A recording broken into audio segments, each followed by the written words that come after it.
Brazil,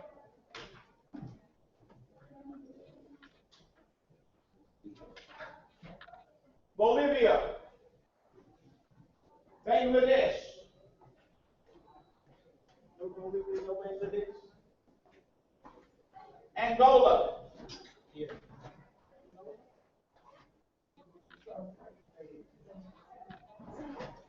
Zambia, Venezuela, Vietnam, sorry, Vietnam,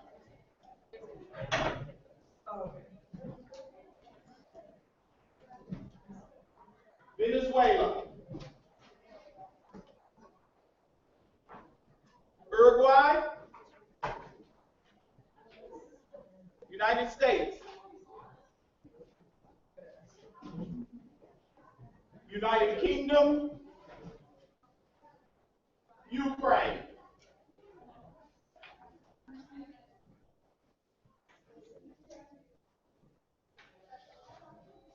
Turkey, Spain, South Africa, South Africa, Senegal, Russia, Russian Federation, Pakistan, Nigeria, New Zealand, Nigeria, come on, Nigeria.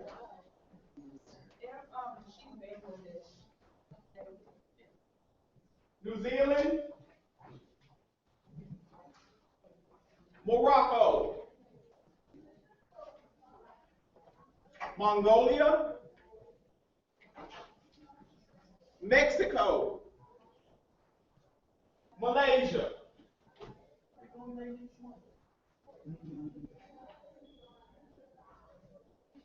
Anyone I missed or just came in? Bangladesh.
All right, ladies and gentlemen, you guys should have a folder that has all the necessary information in your folder. Everybody got their folder? Huh? You didn't go, you picked up the folder over there? Okay. Okay.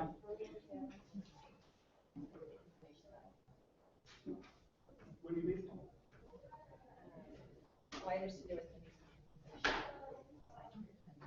The, okay. The profile.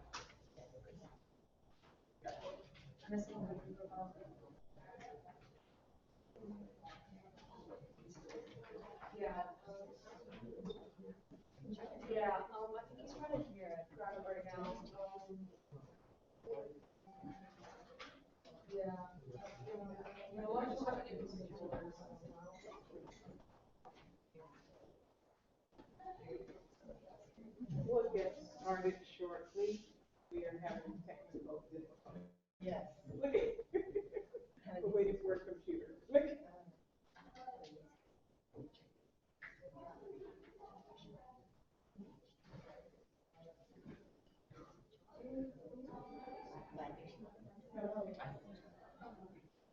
Yes.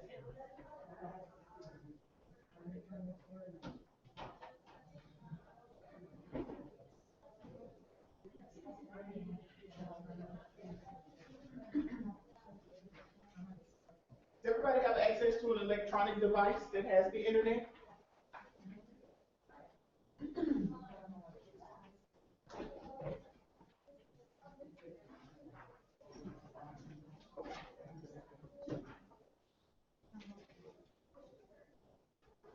So because we're in the UN environmental program, first lesson, go green.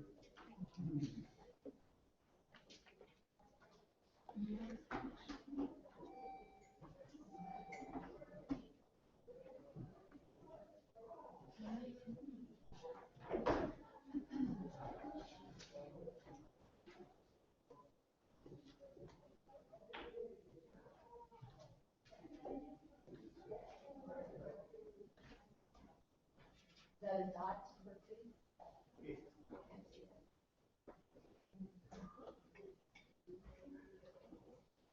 All right, so if you go to this website, you should see UNEP profiles for your country. Just select your specific country. It will pull up your profile for your specific.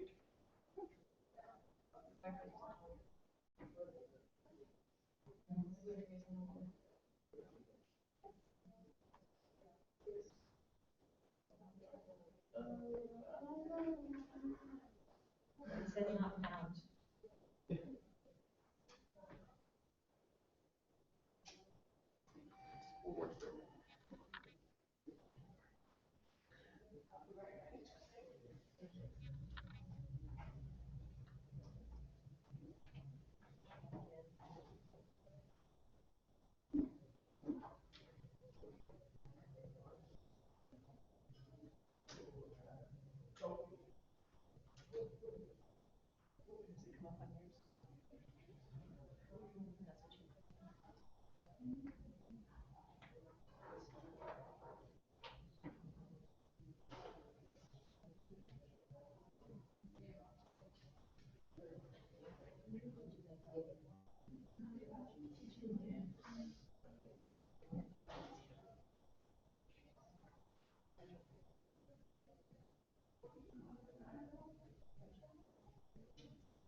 That just gave you in.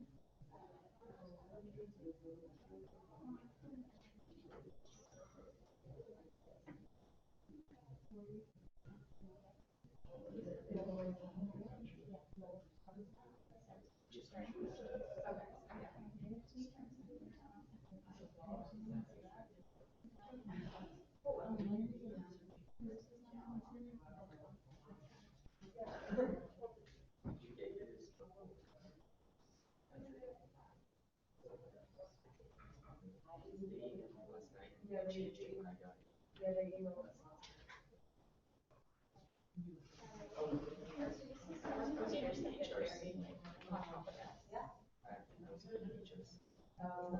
I have it. It's my understanding that some of them are still being put in the system. So they're going to come up.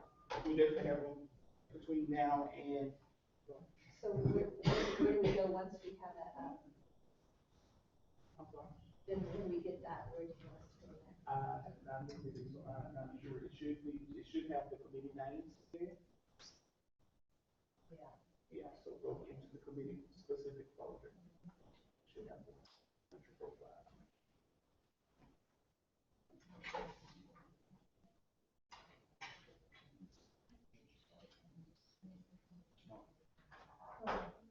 So my country's name isn't on it. If it's not there, then they're still working on it.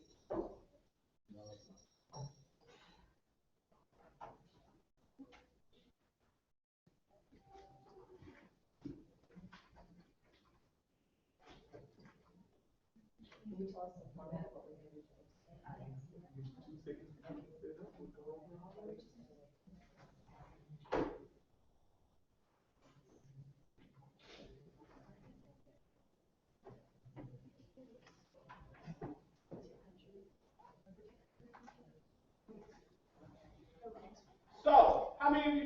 this your first Model UN conference? Pretty much everybody. Fantastic. So we're gonna have a lot of fun today. I'm fun. You don't have fun. Something wrong with you. I kid. But for those of you who, first UN Model UN conference for most of you, right? I think everybody, raise your hand again if this is your first Model UN conference. All except one. Awesome. Can you guys guess what number this is for me? A little bit higher.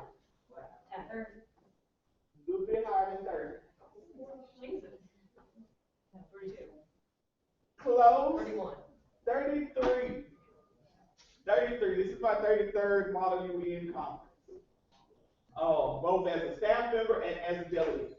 My name is RJ Johnson. I am actually the vice chair, the national vice chair of the United Nations Association of the United States of America. I have been involved with UNA USA since I was 17, so 2002-ish. I started working with UNA USA through the Global Classrooms program, which was a Model United Nations program that UNA USA had back a long time ago.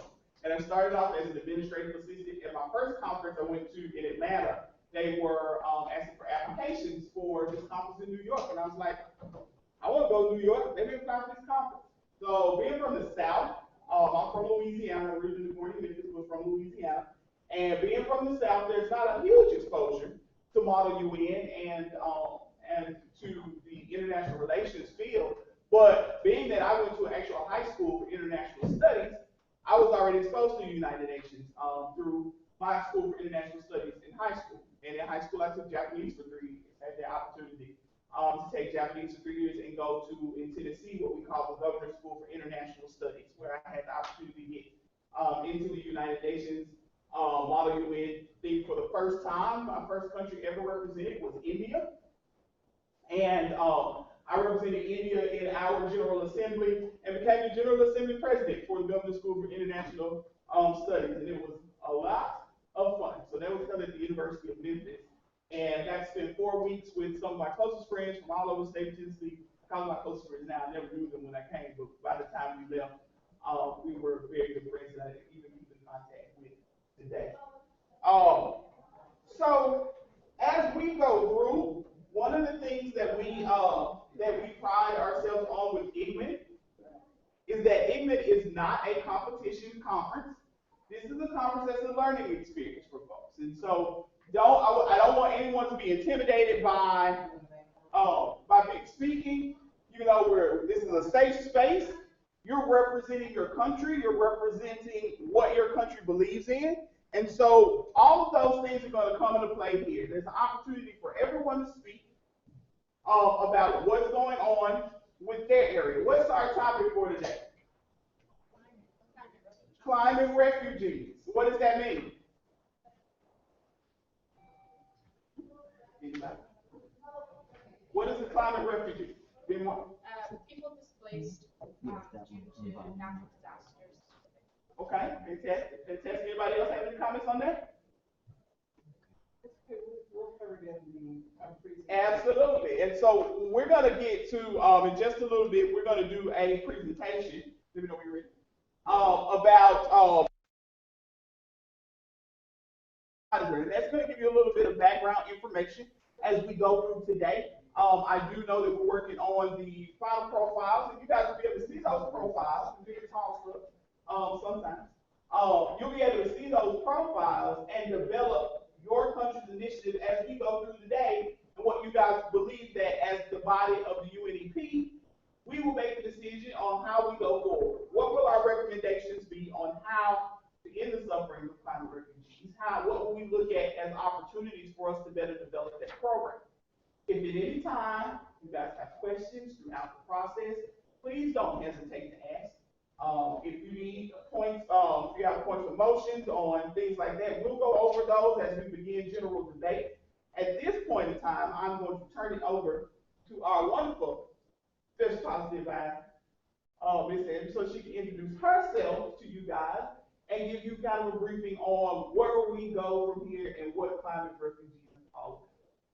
Good morning, everyone. Again, we apologize for the technical difficulties, but as a business emergency manager, we always have a backup computer. And so we brought in that backup computer, and we're going to use that, and we're going to make up for lost time. We're just what the pilots say. You know, we're going to catch a tailwind, and so all of that time that we've lost, we will make up. And I assure you that we will cover all of the content that is developed for you. So my name is Sandra Williams. I am the advisor for this session, and this session is focused on climate refugees. But before we can get to the refugees, we have to understand the conditions in which made them refugees. Okay, and so we'll cover that quickly.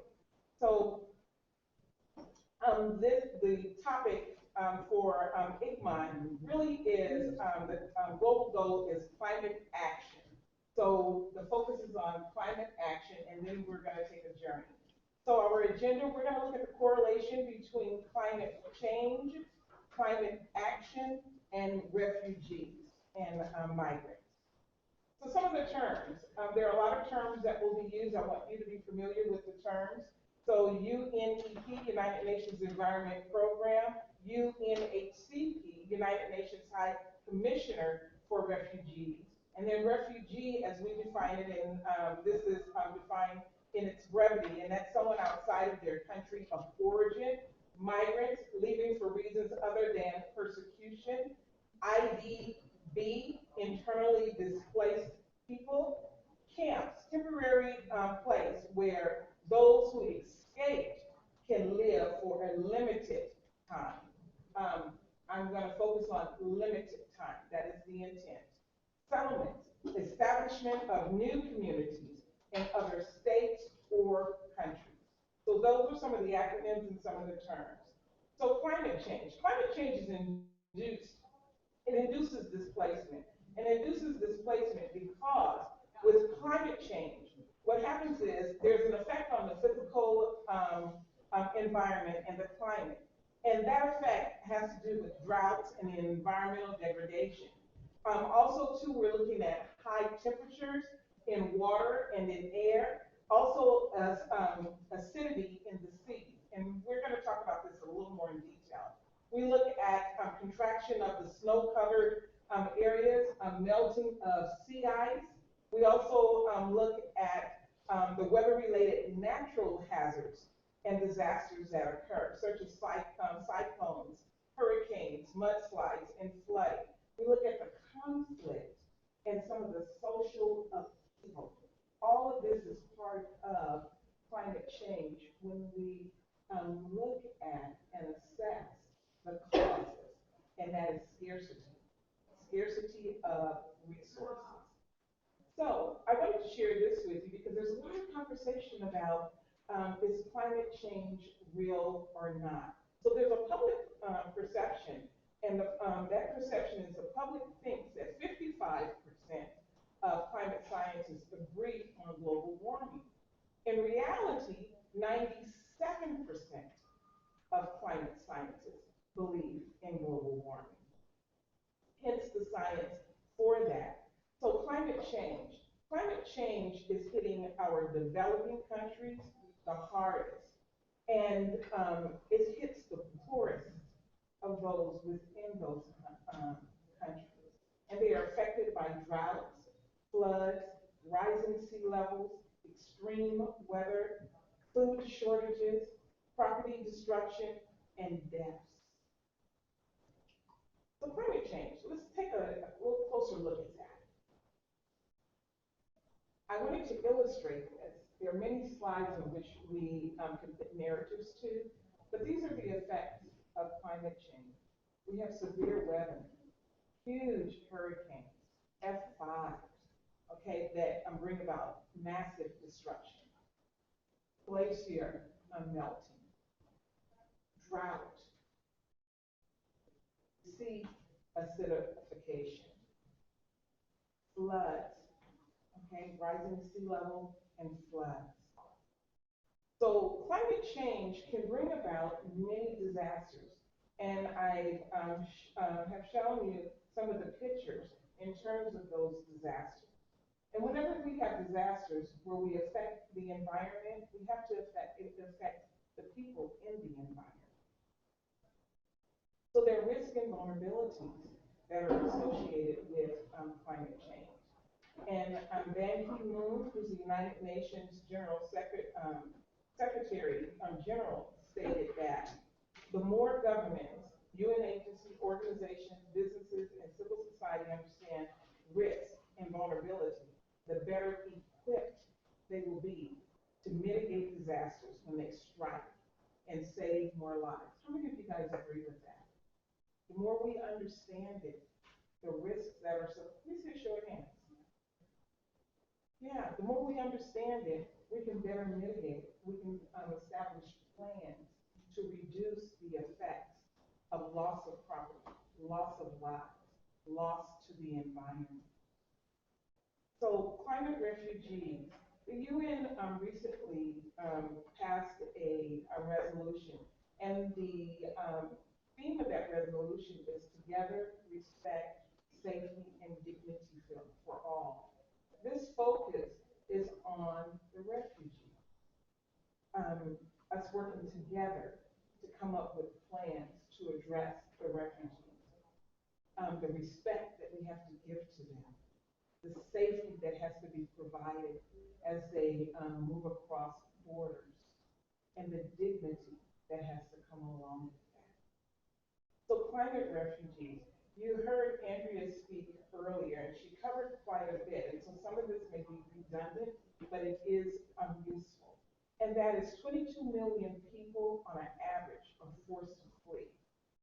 Floods, storms, and other severe weather events.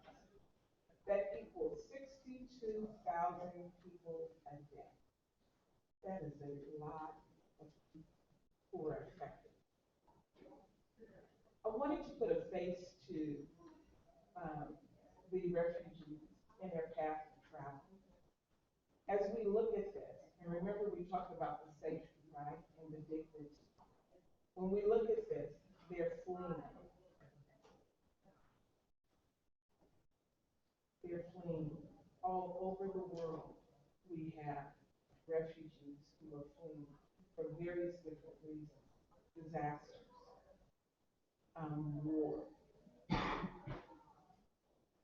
And they have to move with what they have. And with what they have, that's what they have to survive with. So if you had to move right now with what you have, how long would you survive with that?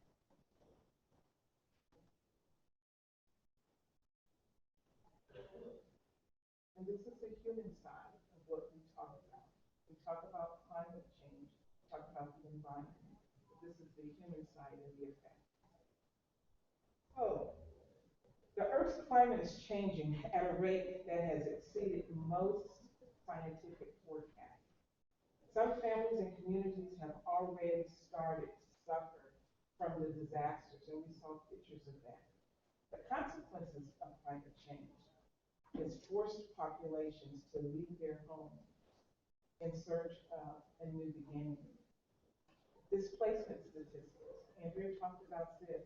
63 million people around the world forced from their homes, 21.3 million refugees, over half of whom are under the age of 18.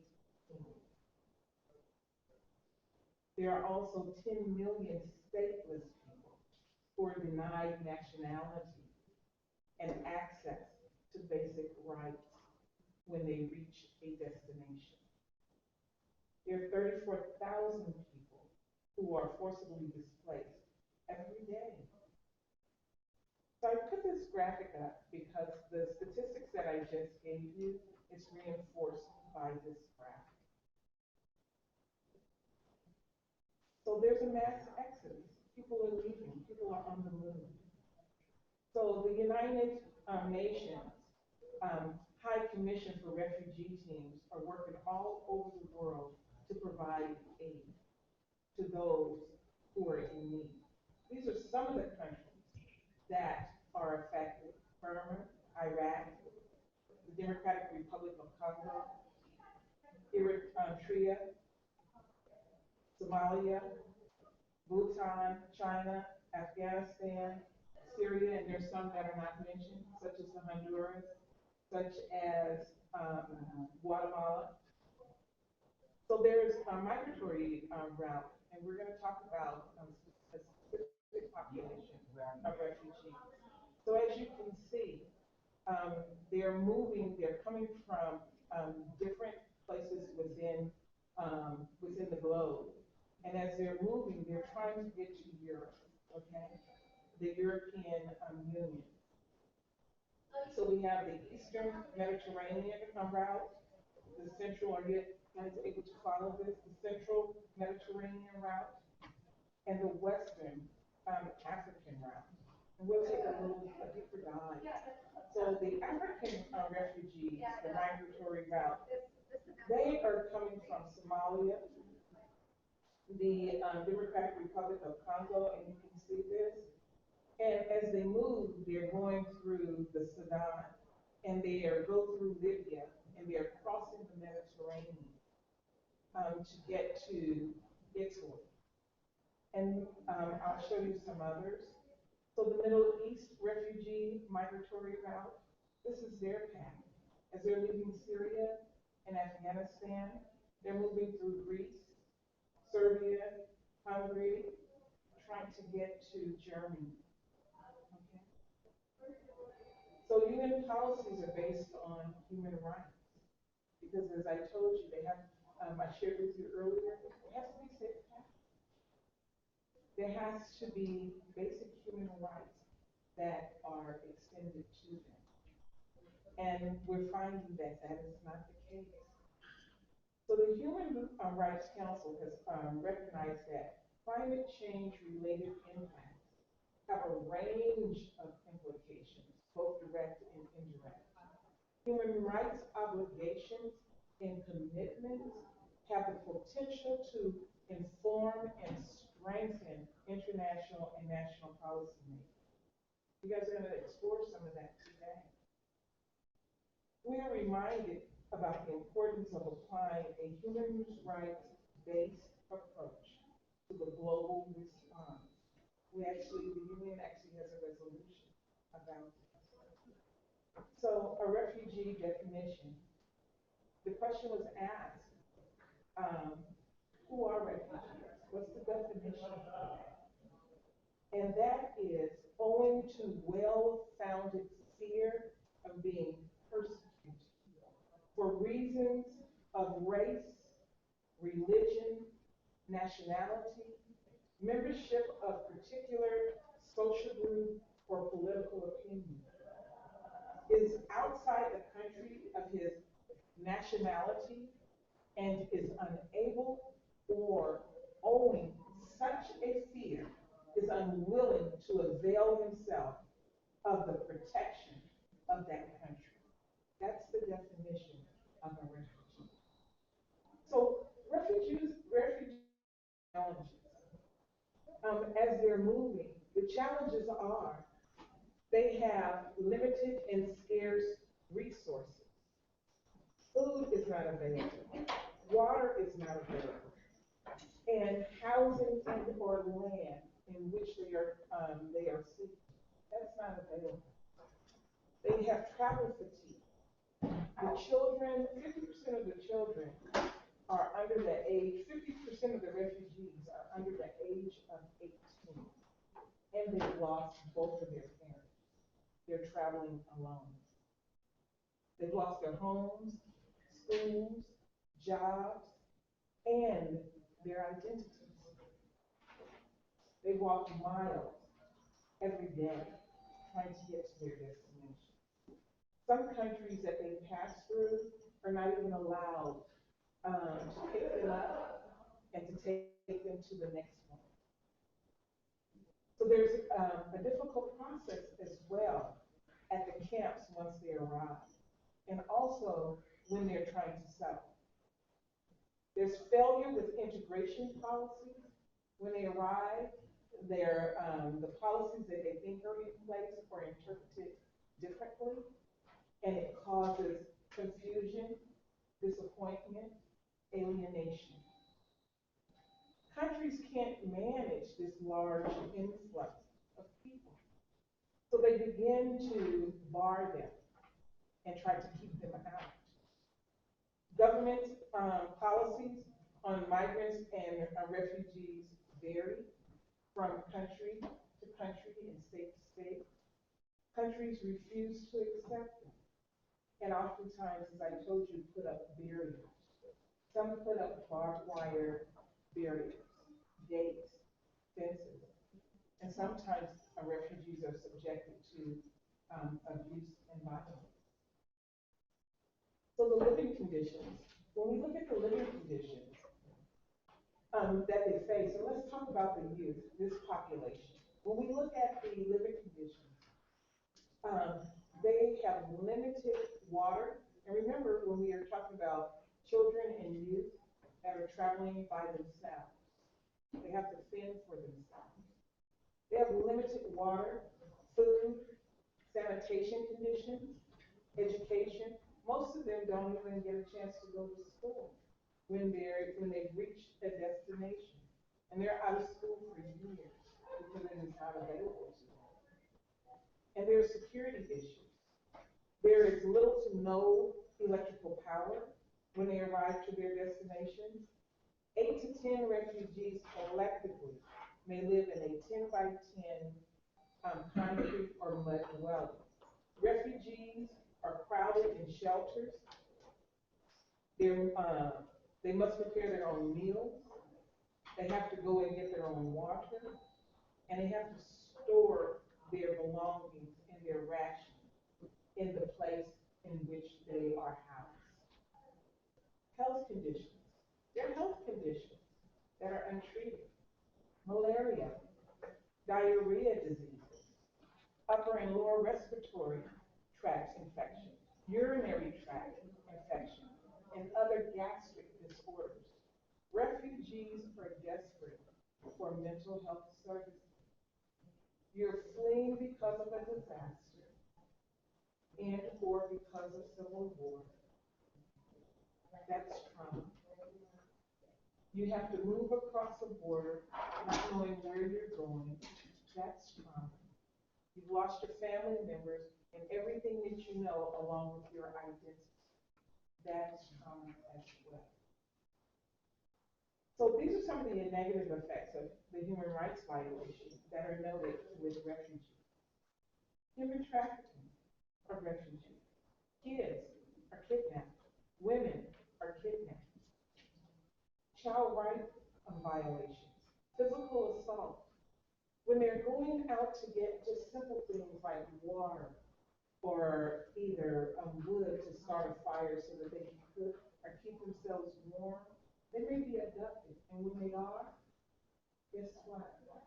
There's a criminal element out there that will harvest their organs. Okay? There's untreated mental trauma, limited education opportunities, secondary migration, and torture. Poor sanitation, health conditions, limited health and medical resources, language barriers. When they cross borders, now they have to deal with language barriers as they're seeking safety. And there's gender-based violence that they are subjected to.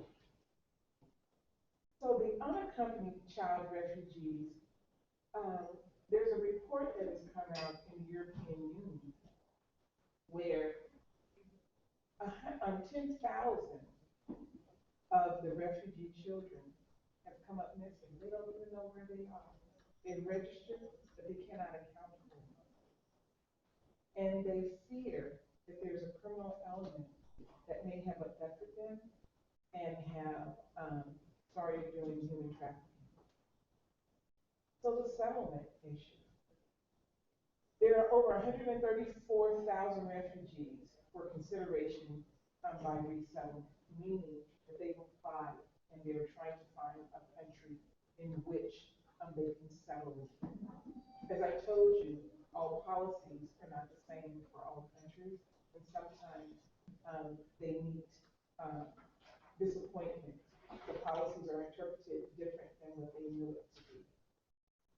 So, Syrian refugees, as it relates to settlement, it's been about 53,000 of them. The Democratic Republic of Congo, about 20,000. Iraq, about 11,000. Somalia, about 10, who have had an opportunity for resettlement. 24% of all Samaritans were survivors of violence and torture. The largest number of refugees left from Malaysia, Turkey, Lebanon, Nepal, and Thailand, per the most recent report from the UNHCR.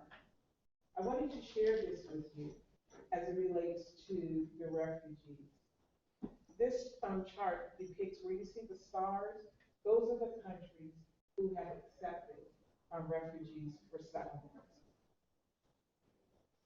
And as you can see, refugees have come from the Ukraine, Syria, Yemen, Afghanistan, Myanmar, Guatemala, El Salvador, Honduras, Colombia, Central African Republic, South Sudan, Burundi, and where you see the stars of the countries that have actually taken them in. And remember the migratory paths that I shared with you.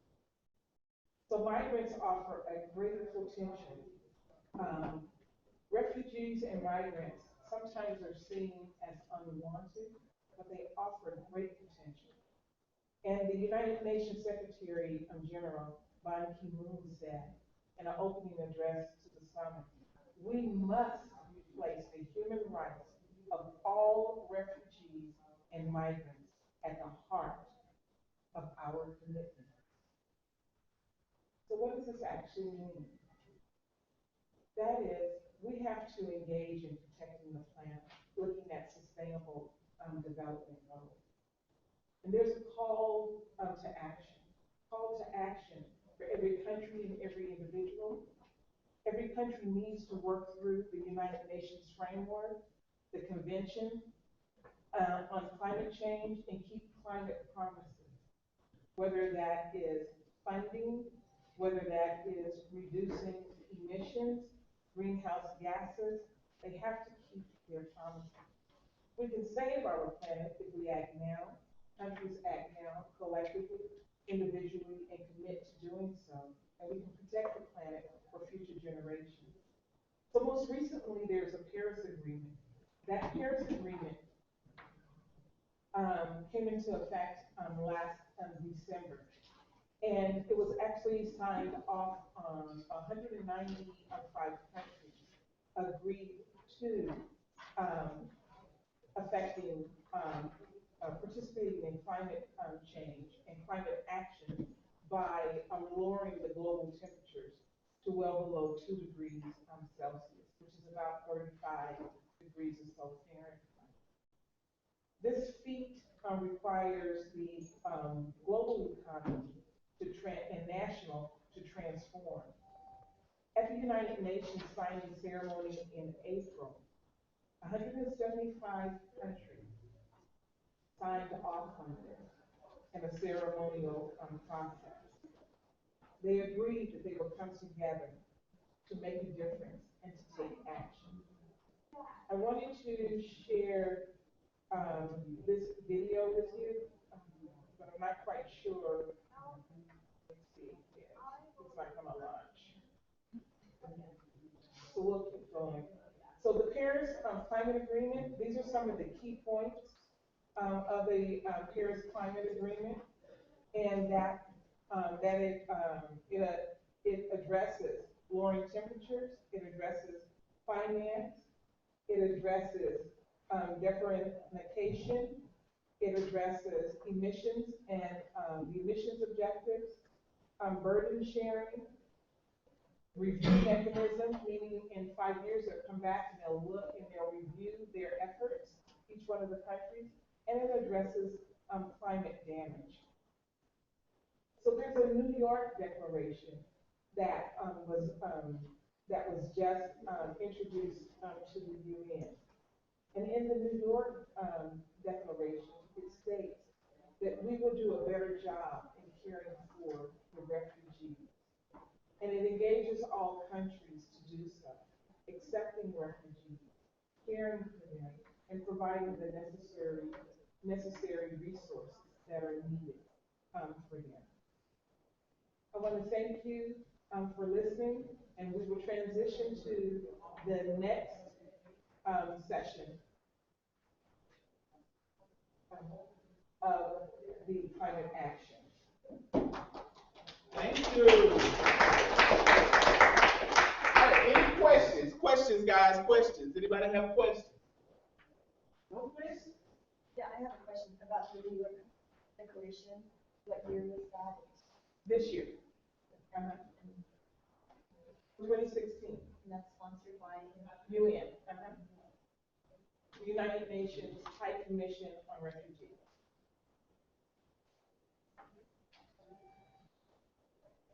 Other questions? All right.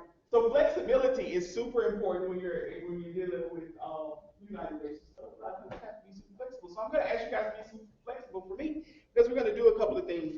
I said some of the profiles are being uploaded now as I speak. But we're going to do a little bit of switching up things real quick. Angola, where are you? Angola, congratulations, you're now friends.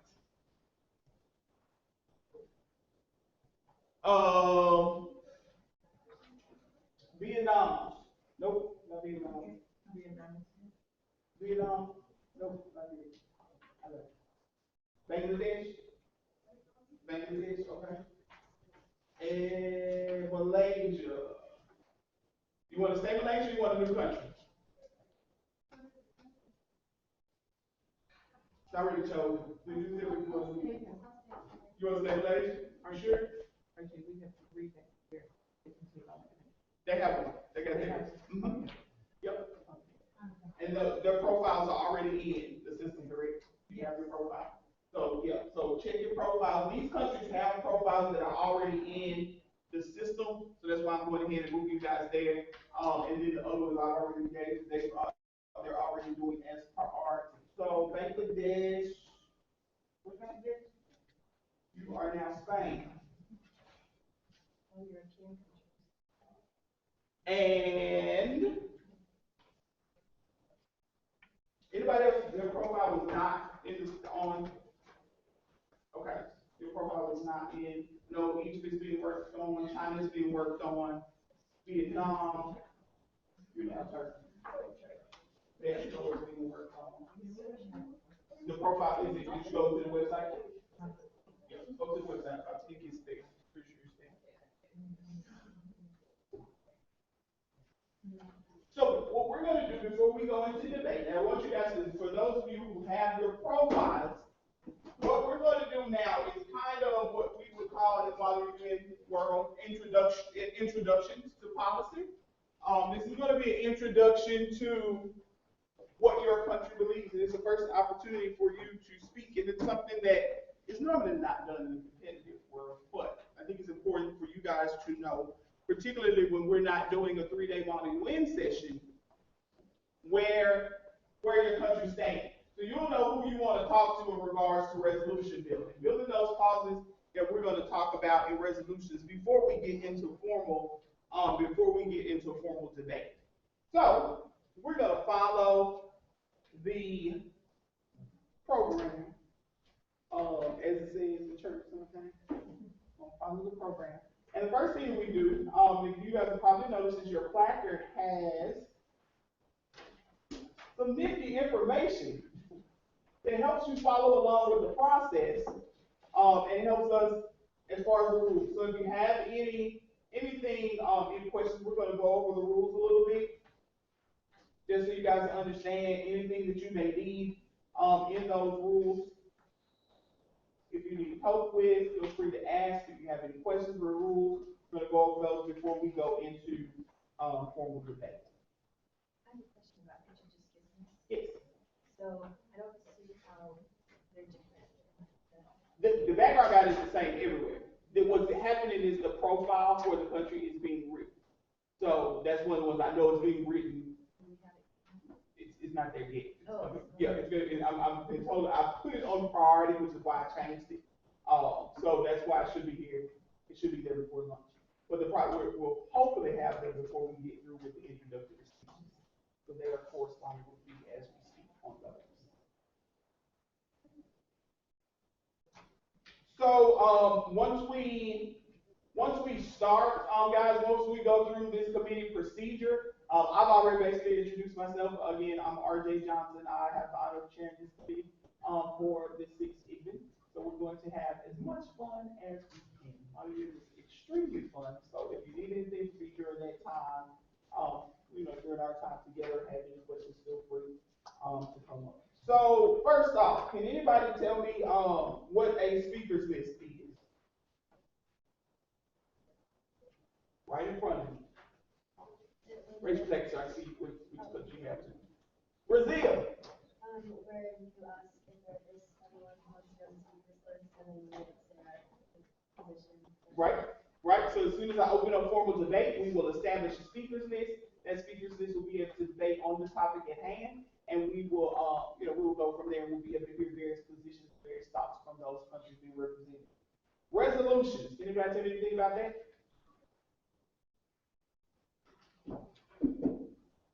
Go for it. You can read it. It's fine. You can read it. Stand right in front of you. Anybody? Fine. A document which states the committee's views on certain topics. This document includes 2 types of clauses: a preambulatory clause, clauses which describe the details or circumstances of the topic, and an operative clause, clauses which call member states to perform certain actions. And so what that will be part of this afternoon process, what we will do this afternoon is we will develop a resolution or resolutions. You will develop a resolution on your thoughts on what we should do again as a committee. China. Do these resolutions have to be about? No, the resolutions will need a majority vote in order to pass out of committee. You don't have the Security Council. Foolishness. Sometimes Security Council gets a little bogged down, but no, we will pass any resolutions that come out of committee. In the draft resolutions come out of committee by majority vote. Fantastic. So the dais is where we sit. And then we run the committee as chairs. Motions. What are motions? Anybody? To ask the committee to perform a certain action, such as suspension of the meeting, a motion must include 3 things: type of action, time length, purpose. Example: France moves for an informal caucus for the duration of 5 minutes for the purpose of discussing new information. Very good. And I like the fact that the honorable delegate, instead of saying motions, where it says here, it says actually motions, is correct, and she said it correctly, is move. You don't motion. So whatever country you may be, the chair moves that, or Denmark moves that, this happens or occurs. So once we get into the formal debate process, I will ask you guys, for those members who would like to speak, we will go on that as our formal list. However, there are opportunities for you guys to have different things as we may call a caucus. There are 2 types of caucuses. Can anyone tell me what the 2 types of caucuses are? China. Moderated and unmoderated. Moderated and unmoderated. Can anybody tell me the difference between the 2? Sure, China. Moderated is when you have a set speaking time and a set amount of time on a certain topic, and unmoderated topic is sort of a set period of time that you can talk to anyone during. That's right. Fantastic. And then we will go, once we are in the afternoon session and we have approved the 5 resolutions, as we develop resolutions, the expectation is that you will have 20% of this committee that will sponsor or be a signatory to your resolution so that it can come to the floor for debate. Okay? The 20% will be the threshold once we officially call the roll and establish form of the committee. I will let you know what those numbers will be. Then we have points and motions. So at various points during our sessions today, I will ask, are there any points or motions on the floor? That will be the time where you will make any motions or points that you may have at the time. So the various points that you may have. A point of inquiry. Can anybody tell me what that is? Mexico. Used in order to ask a question when before voting. Cool. So if you have a question about procedure, if you have a question about anything related to what we're doing. If no one has the floor at that point in time, you can rise to a point of inquiry and ask your question, and the chair will address it from there. Point of personal privilege. Can anybody tell me what that is? United Kingdom. It's used to inform the chair of physical discomfort as delegates. Absolutely. And so since we're talking about climate change, we want the climate to change in this room a little bit. So we're working on the air conditioning situation.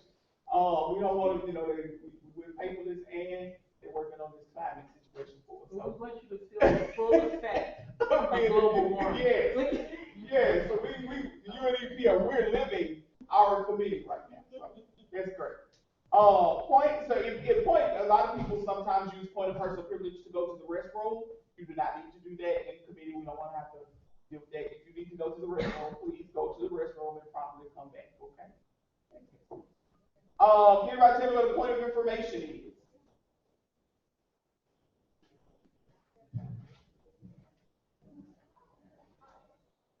United Kingdom?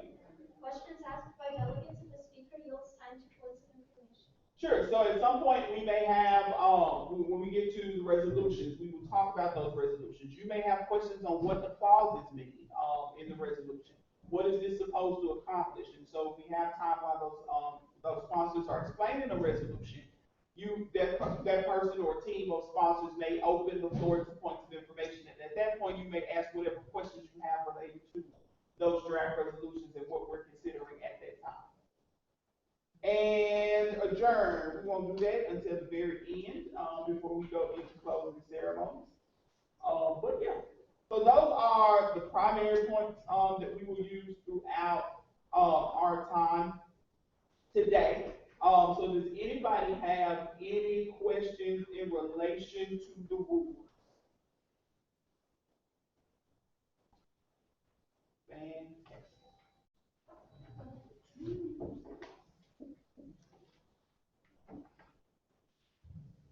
All right, then we are going to formally start committee. You guys ready? All right, once we go into committee again, if you have any questions, we will follow the rules of procedure that we just talked about. If you have any other questions, you can raise a point of inquiry at that time, and we will entertain any of those questions that you may have at the time. So with that, I'm going to go ahead and call the roll. If your country is present, you can answer present, or you can answer present and voting. If you answer present and voting, that means you cannot abstain from any item that may come before this committee. So be careful for how you answer the roll, okay? Fantastic. Angola, Bangladesh, Bolivia. I'm guessing Bolivia. Bolivia is present or present and voting? Present and voting. Brazil. Brazil is present and voting. Canada. President voting.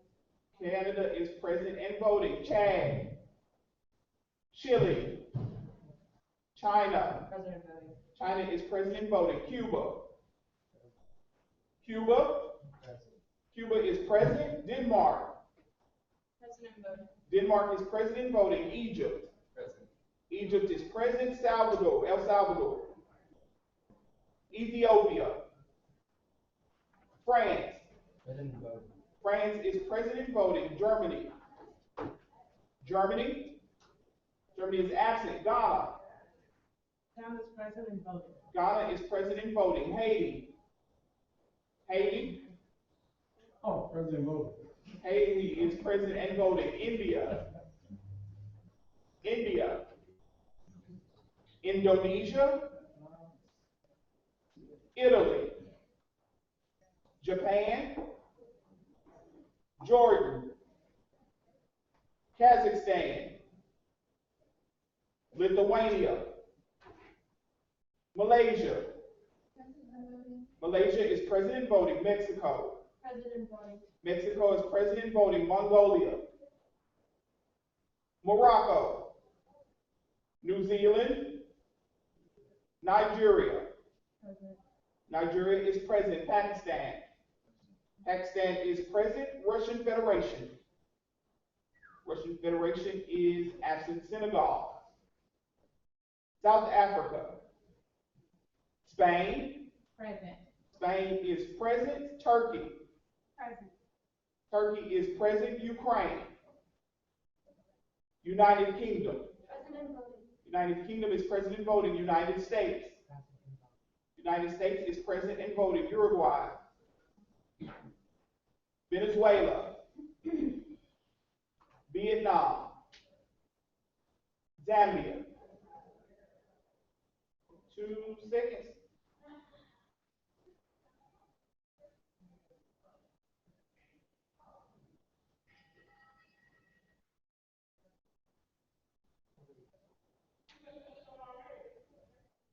Did I miss somebody? Did you call South Africa? I did. South Africa, President. South Africa is present and voting. Thank you.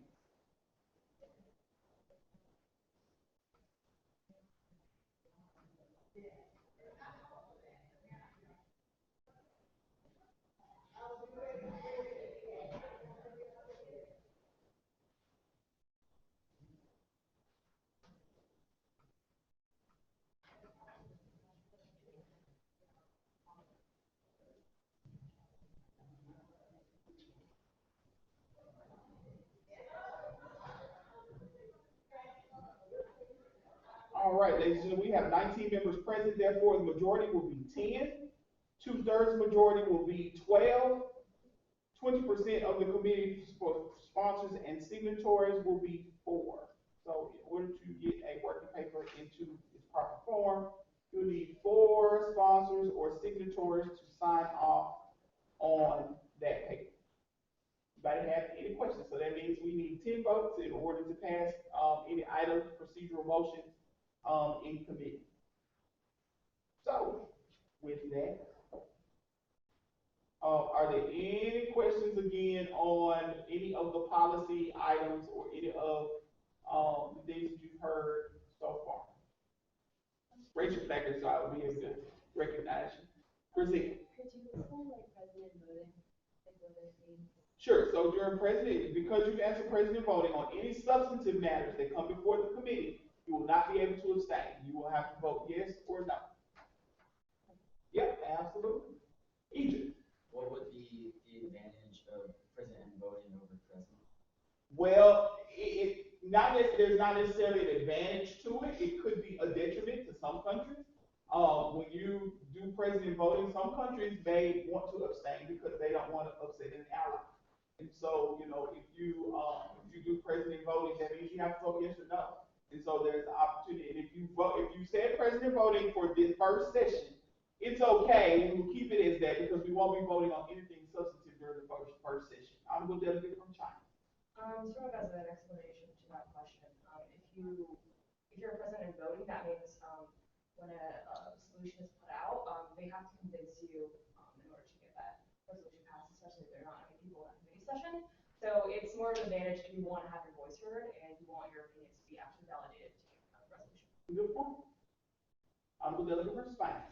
Hey guys, I know sometimes you can't hear each other. If you guys can stand when you're addressing the committee, that would be fantastic. Bye. So for the abstaining, are we following Robert's Rules of Order? We're following the model UN rules of procedure. Procedure, okay. Slightly different from Robert. Yeah. We're both. Any other questions, guys?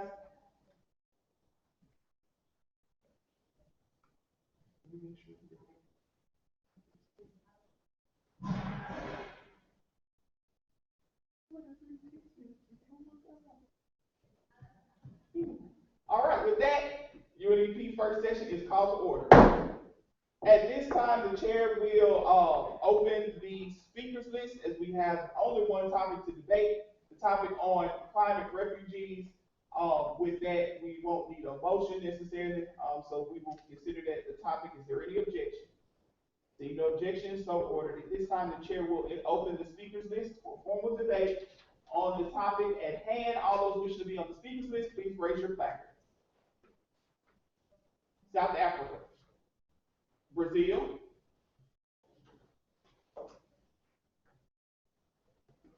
Mexico, Bolivia, Denmark, United Kingdom, China, France. All right, any persons wishing to be added to the speakers list at this point, just please send a note up to the dais. You should have a notepad on there, and they're limited, so, you know, you can use smaller sheets of paper. So choose, you can send a note up, to the dais for that. At this time, the chair, will smile favorably upon the motion, to set the speaker's time at 1 minute. Is there any objection? Is there a motion? Motion by China. Motion is in order. Is there a second? Motion is being seconded. Really doesn't need second. Is there any objection to the motion to set the speaker's time at 1 minute? Hearing no objection, so ordered. Are there any points of motions on the floor at this time?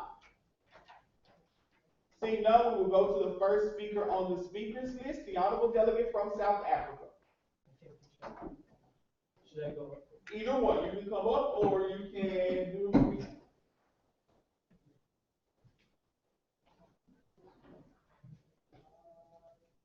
So everyone, the worst drought in 30 years had just hit the nation of South Africa this year. Thousands of people are dead and many more are in the process of dying. Our livestock and our crops have been wiped out because of climate change. Not only that, tsunamis have hit our extensive coastlines, and also at the same time, rising sea levels has threatened our lowlands. Representatives, we need a solution to this problem right now, especially for countries that are still developing. Countries like our neighboring Angola and such, who unlike us, which is the second largest economy on Africa, do not have the sufficient means to protect themselves from these climate change actions. As we have currently seen, the amount of refugees in this world has been skyrocketing, but not many nations are accepting them. With the climate change incoming, we have to protect our citizens.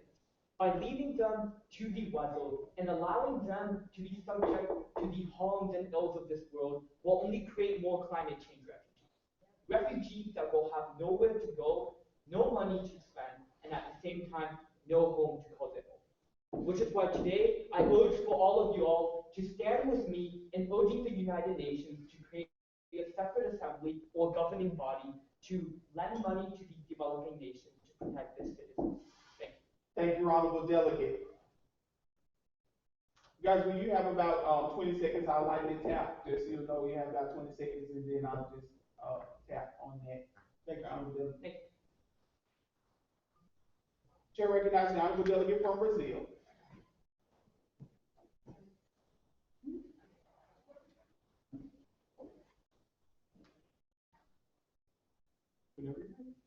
Brazil is one of the leading countries to take in refugees due to climate problems and other security problems.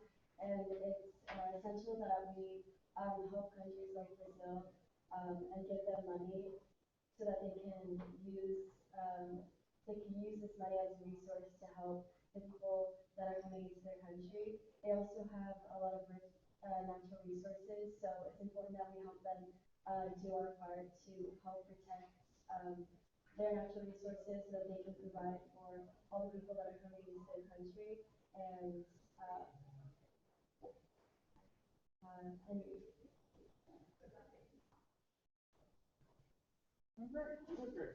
Fantastic. Thank you, honorable delegate from Brazil.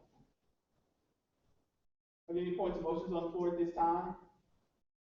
Seeing none, the chair recognizes the honorable delegate from Mexico.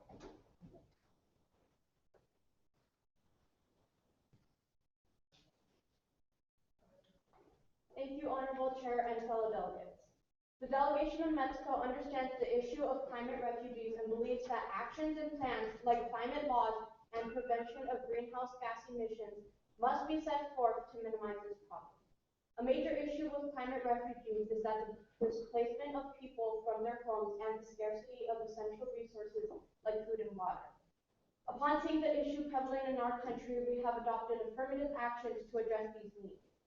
We have implemented laws that show our concern on this particular topic, which includes the General Law on Climate Change in 2012, being one of the first climate laws. We plan to have greenhouse gas emissions lowered by 30% by 2020 through developing an efficiency standard for vehicles and promote clean renewable energy. To tackle this goal, we call on all the nations in the United Nations to take charge and reduce gas emissions to further better our society. Thank you. Thank you very much, Honorable Delegate.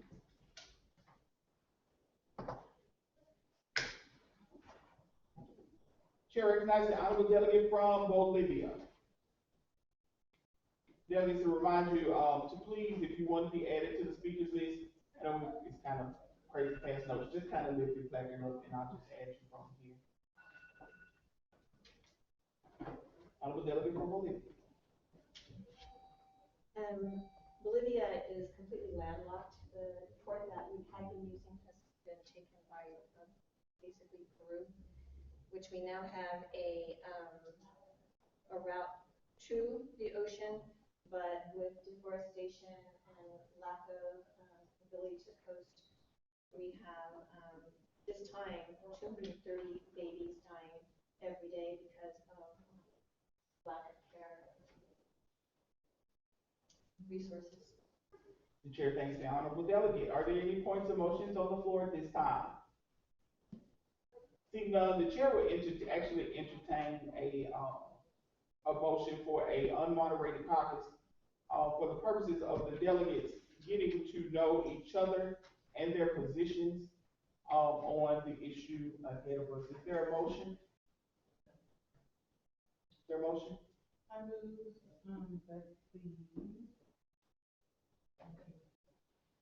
The Honorable Delegate from Ghana would like to make the motion as the chair smiles favorably upon. yeah, I'm sorry, I move that we, that we have an unmoderated caucus for delegates to meet informally. And what would the time on that caucus be? 5 minutes. 5 minutes. That motion is in order. The Honorable Delegate from South Africa. I motion for moderated caucus of 9 minutes with 45 seconds speaking time to discuss whether to give aid to countries hosting refugees or to give aid to help countries build better defenses against climate change. Thank you, Honorable Delegate. The chair is going to actually ask if we could withhold that motion for just a moment and come back to that after the unmoderated caucus. The chair believes that it may be in the best interest of the committee to have an unmoderated caucus so they can speak more freely and introduce themselves to each other and understand those concerns. Is that okay? Yes. Thank you, Honorable Delegate. Are there any further points or motions on the floor? Seeing none, is there any objection to the unmoderated caucus for 5 minutes? Seeing no objection, we're on an unmoderated caucus. So what does that mean? You get up, move around, talk to each other, make things happen, save the world. I want chat. If you want to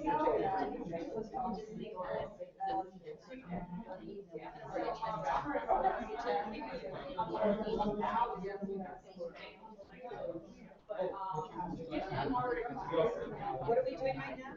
You're in the unmoderated caucus, so you're going to talk to each other about what your policies are, where you stand on things, and how you can work together.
And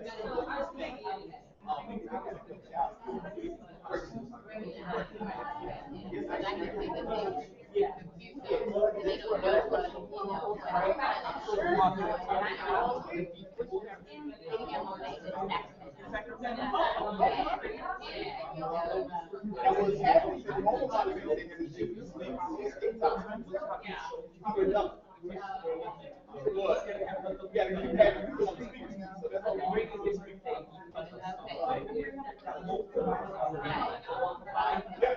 Because then even nobody else has anything to say.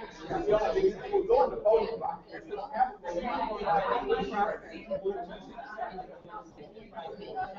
Well, right, I think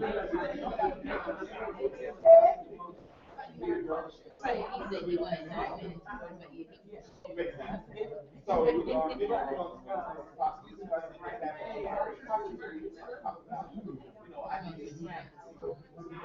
okay, yeah, that's what I was saying, so, yeah, so that's why I asked, right, so that's why I was asking, because when you say, right, and so, no, it's even, right, you gotta go against your, and so that's why I asked, if it's a,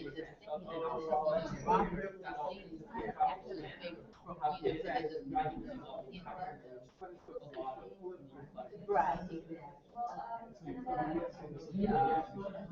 right, yeah,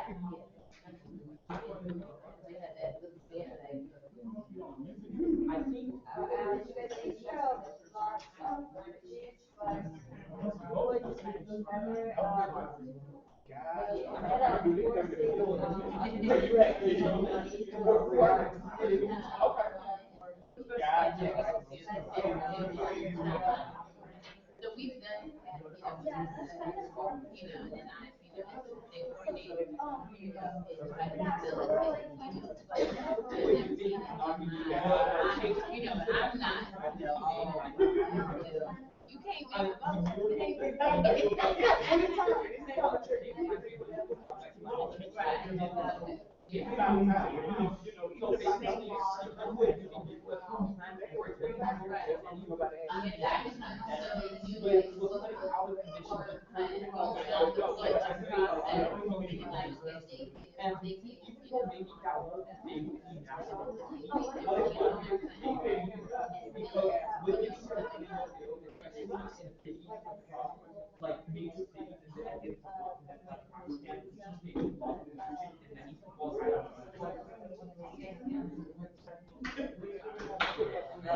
They're adding stuff to the website. Yeah.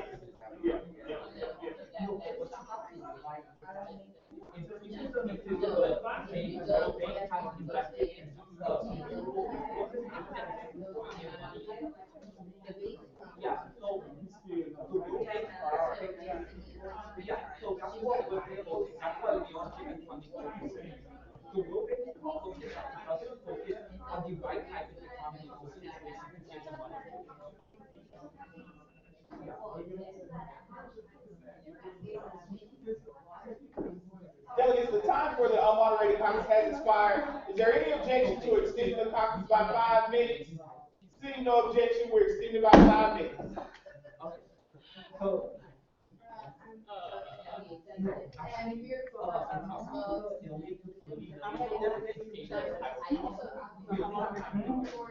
I would agree. So,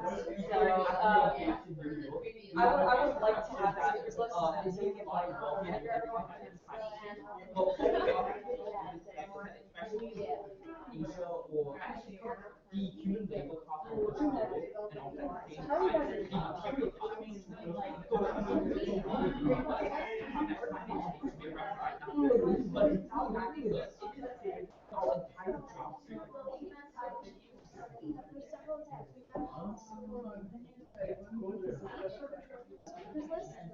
Such as,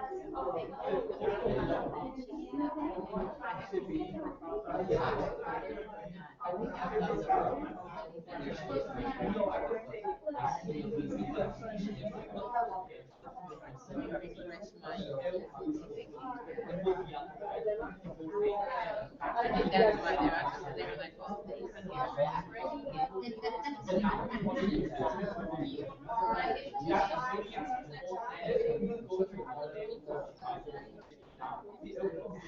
If you go to China, Beijing, I would love to work with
so the best way to go is that go to their page. And there is a little bit of land in the countryside. So are you, as most you're different. Oh, okay. Oh, okay. Well, you can find out.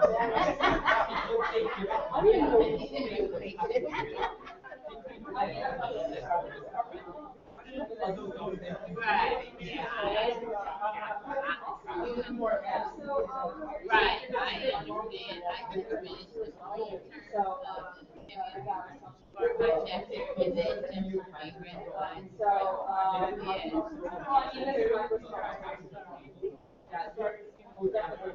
You start right now in the process.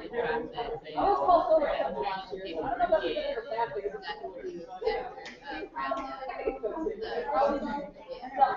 yeah, especially Okay. We have Ada Lambda next day, if you have that. Okay, what's your? Because I came through Ada Lambda, followed Grace, I have it.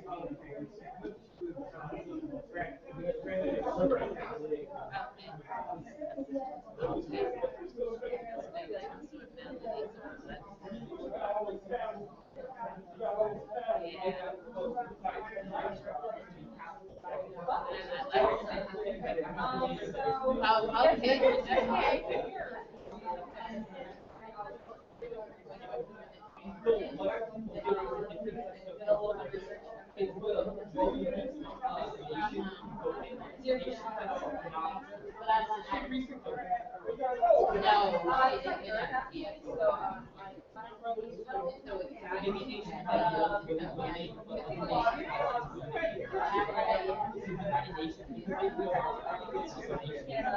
Oh, yeah, I know much about it.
Yeah, I'll start with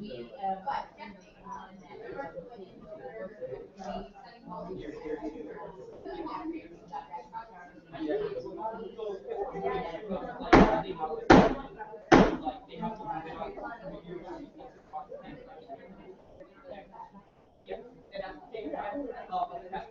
Yeah, the time for the unmoderated topics has expired. Like, advice.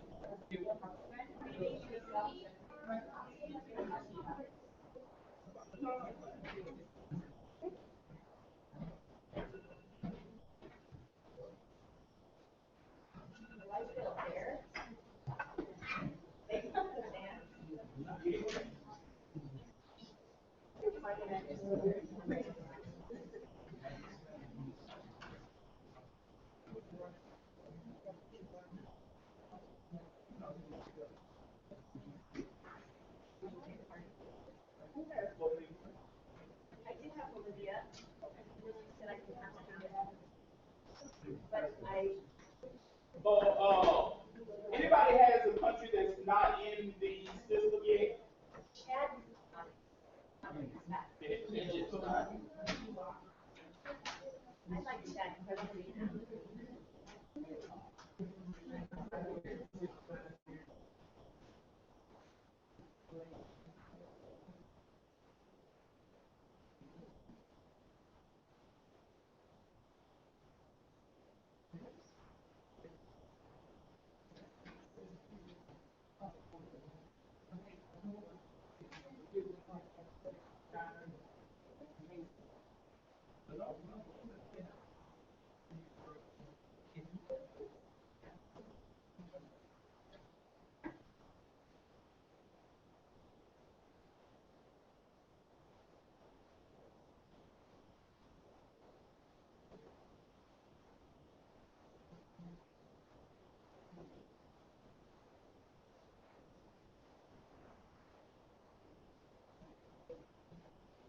Egypt, you can put your back down.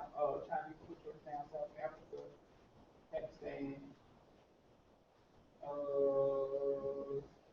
Malaysia, Nigeria,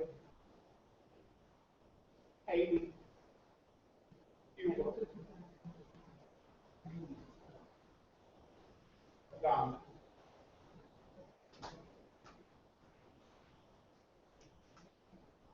Which one that you have these next target?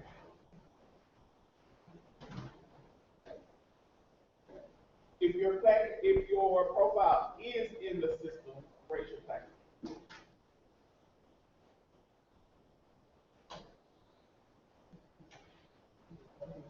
Thank you, guys.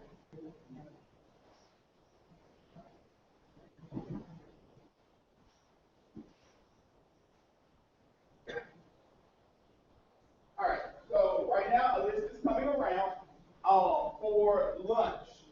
Please put your country name and your name next to it, and try to get that around the room as quickly as possible. Check the box where it says determine your lunch preference.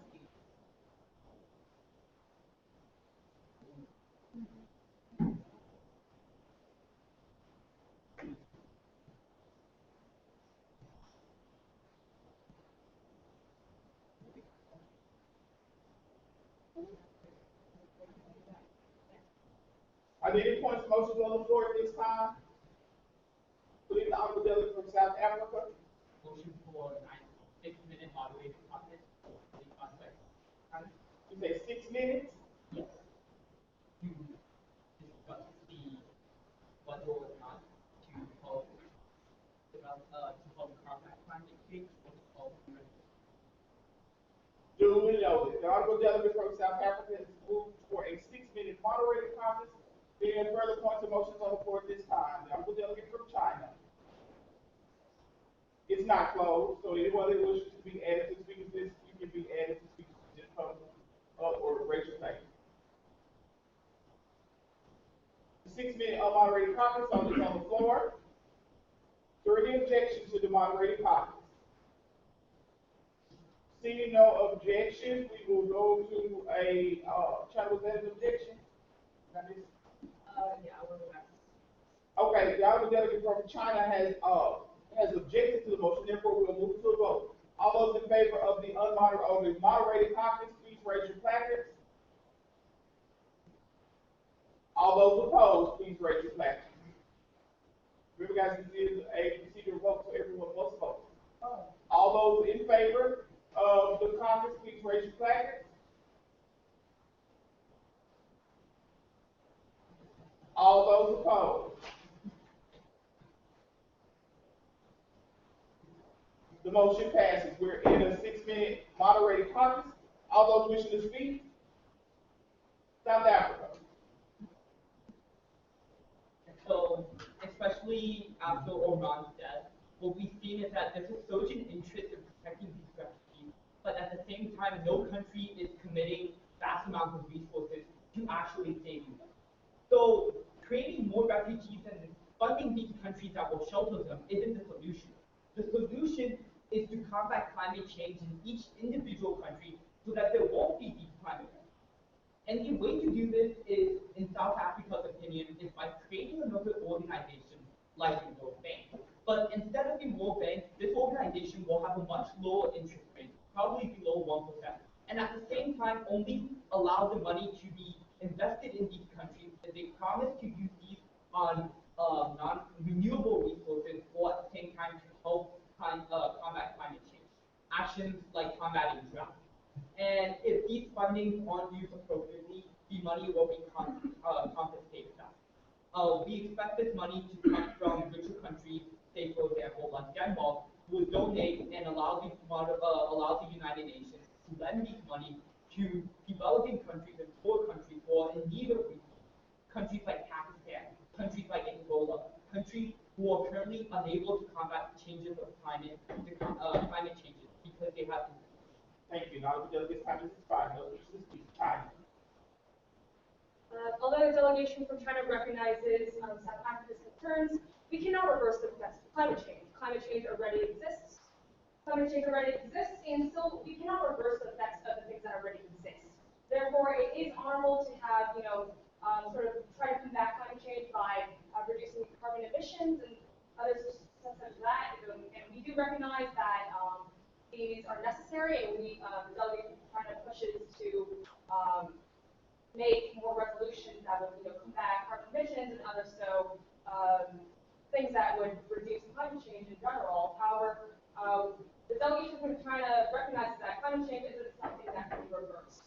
So we need an incentive to have countries to take in climate refugees no matter what, and that this money has to come to countries no matter what. Thank you, Uncle Billy. Those wishing to speak?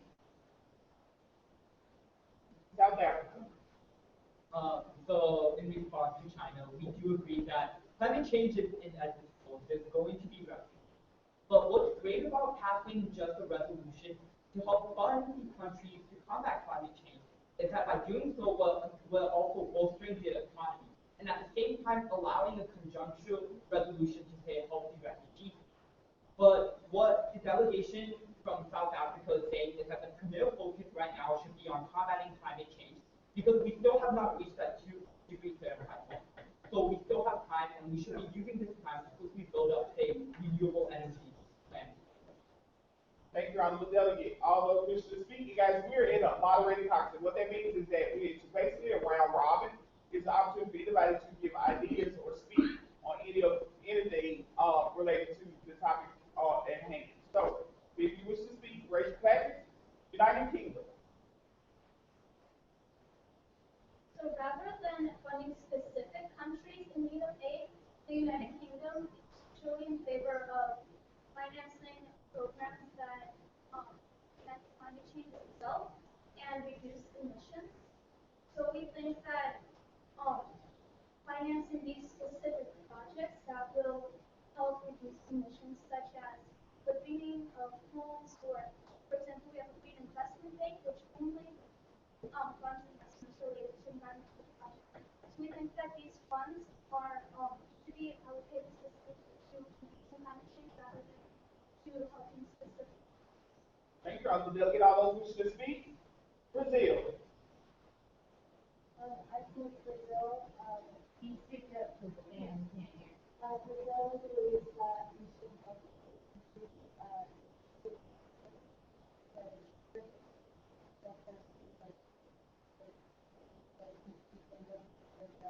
Use your outside.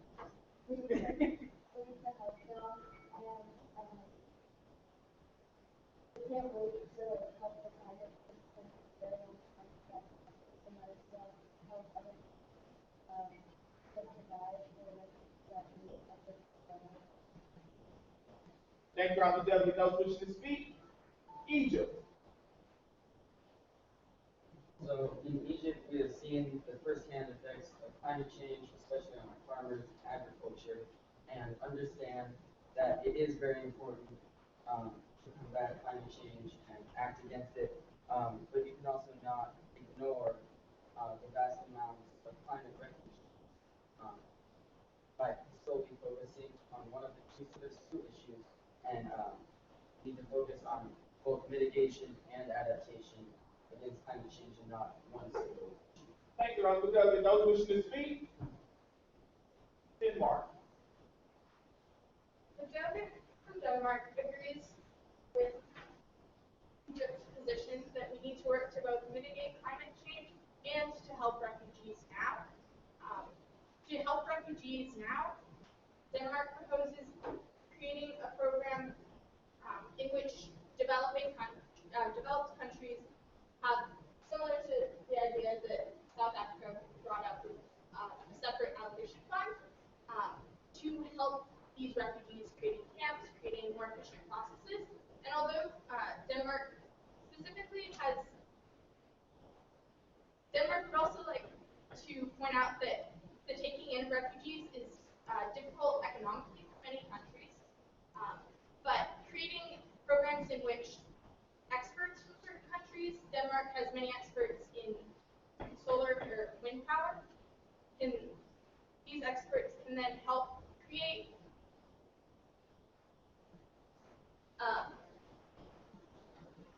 Time for the Honorable Delegate has expired. Thank you. We do have time for one more. China. The delegation of China has been hearing a lot of things about allocation funds and funding, and these fundings coming from more developed countries. China being one of the more developed countries, it is a thing that we probably attribute to this funding. However, our economy is based on the very things that are contributing to climate change. So therefore, the delegation of China wishes to work with countries like Denmark in order to pursue green energy and more things that would transform already very fossil fuel reliant economies into something that would, both bolster the economy as well as work together in reducing climate change and carbon emissions. And the delegation of China sees this more as a viable solution rather than just giving money to countries that might need help in. Thank you very much. The time for the moderated conference has expired. We now move back to formal debate. Before we move back to the formal debate, where's the lunch list? Moving. Has anybody not signed the lunch list? Pass it up this one. Is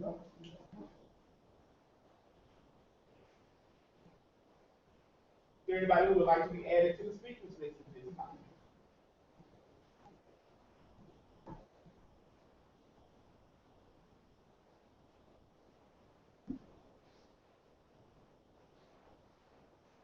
Ted, Spain. Point of information. On information. Yes. As the delegates are going, can you give a summary right now of what just took place? Sure. We just completed a moderated caucus, and from what I heard in the moderated caucus, we are generating ideas and recommendations on how we can move forward. And what I believe the delegates are looking and proposing is some funding allocations and resource allocations towards the climate change issue. Some people have some concerns with that, exactly. So there seems to be a couple of different sides on this issue. So it may be a good opportunity as we go into other moderated caucus or another unmoderated caucus to find which side of the issue you may be on and establish relationships with those parties. Does that answer your question? It does. Thank you. Fantastic. All right. At this time, are there any questions motions on the floor? Seeing none, the chair recognizes the honorable delegate from Denmark for 1 minute.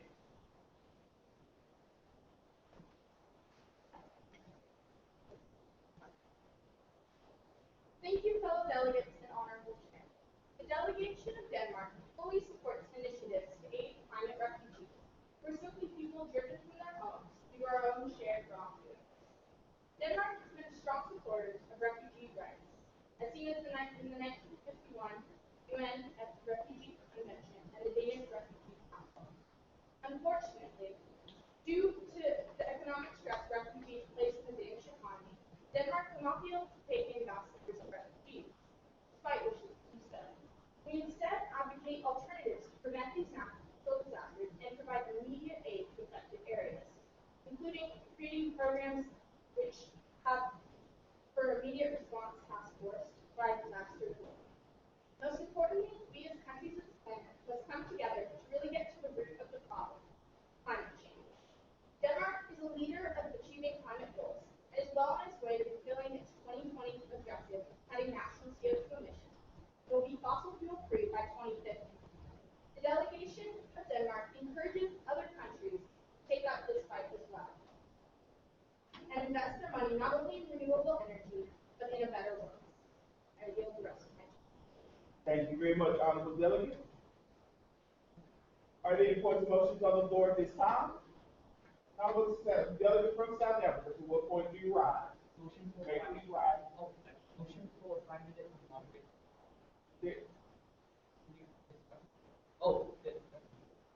Sure. There's a motion on the floor by the Honorable Delegate from South Africa for a 5-minute unmoderated caucus. Is there any other motions on the floor at this time? Seeing none, is there any objection to the 5-minute unmoderated caucus? There is objection, we will move to a vote. All those in favor of the 5-minute unmoderated caucus, please raise your placards. All those opposed? The motion passes. We're in a 5-minute unmoderated caucus. Only by one vote.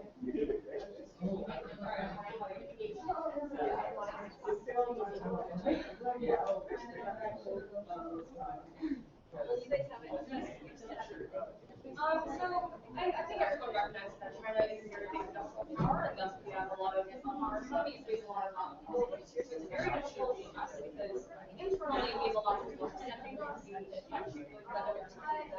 The government in China recognizes this, and we're talking about what is very hard to, have make these corporations put down emissions and add a lot of factories in China, where it's very hard to revolutionize our entire economy.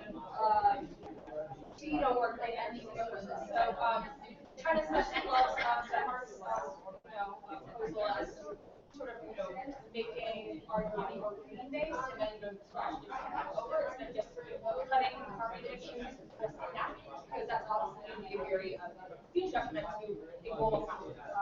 China is U.S. is very reliant on industry, and if the U.S. economy is down, and China's entire world economy. So China feels that it needs to remain realistic. We cannot just give money to everyone. We must have to remain realistic and pragmatic in trying to change over to a more sustainable and reform Mexico has to definitely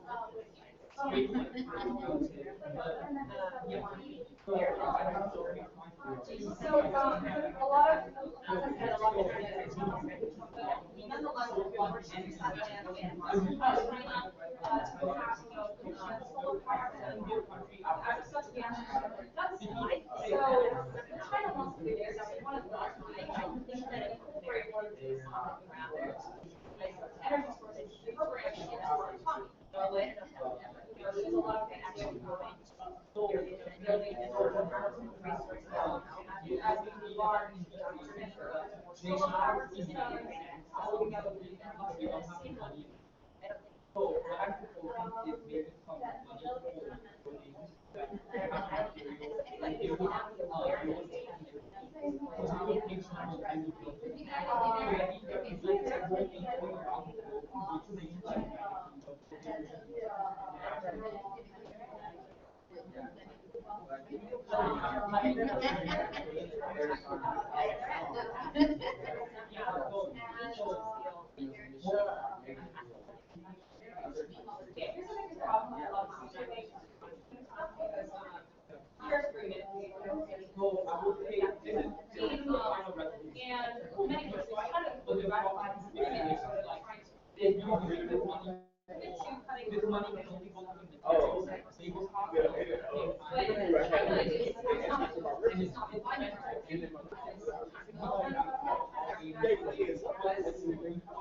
And there would have to be sections that you must take all like the from the use user carbon that emissions. and Get rid of coal, which is like one. We have what's that?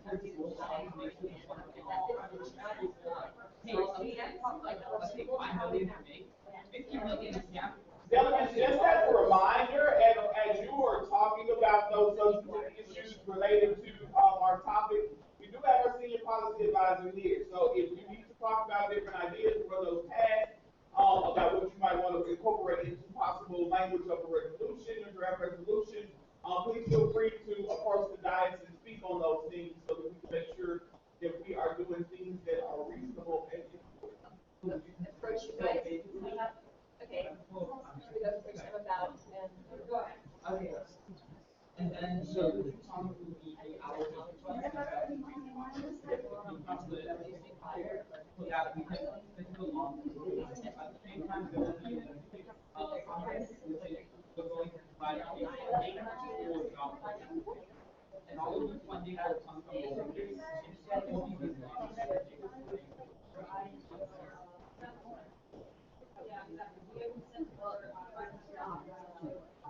yes, so they are providing.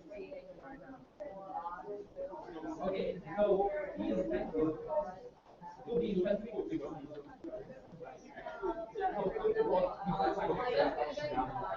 and you would take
Oh, that's I just got here. Yeah.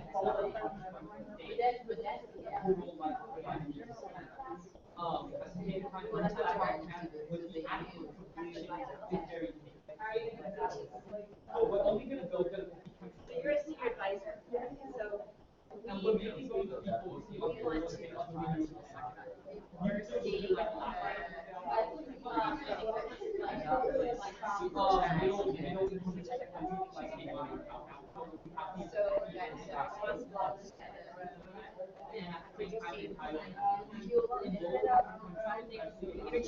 Without objection, the chair is going to use discretion to extend the conference by 5 minutes. Without objection, is over. starting with the efficiency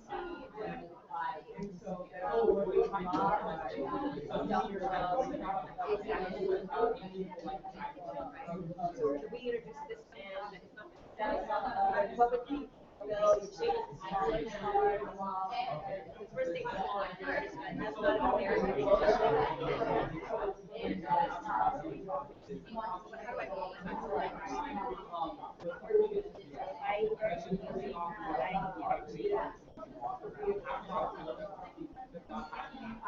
and so basically what you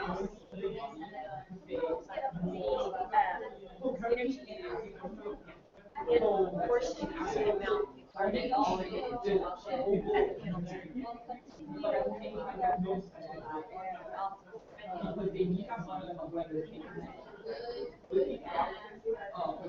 Language is US and other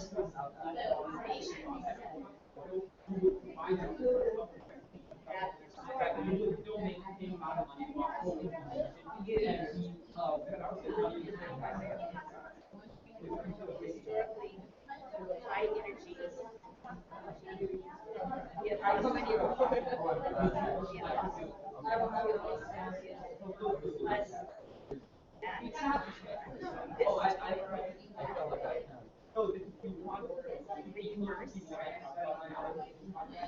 Their consumption to the degree that they have contributed.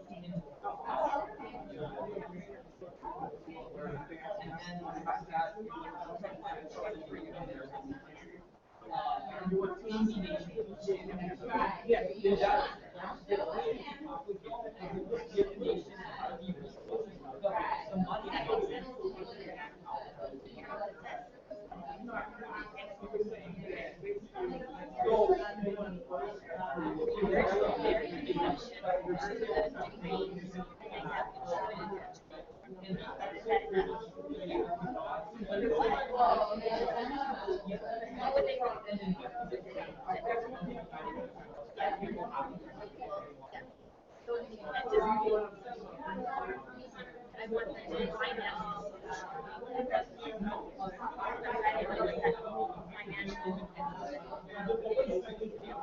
Americans'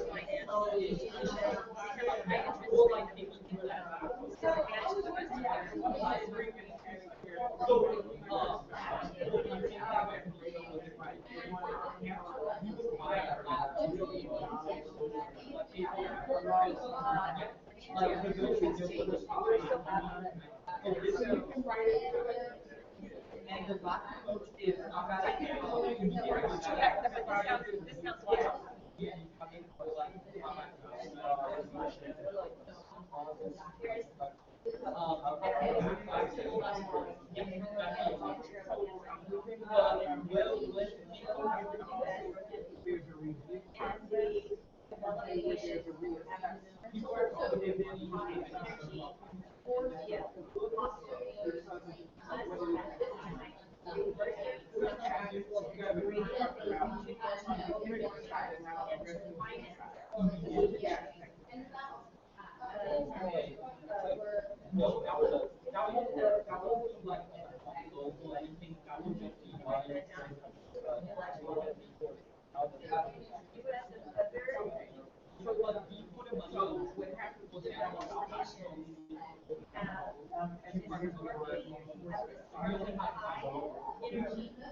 Time for the unmoderated Congress has expired.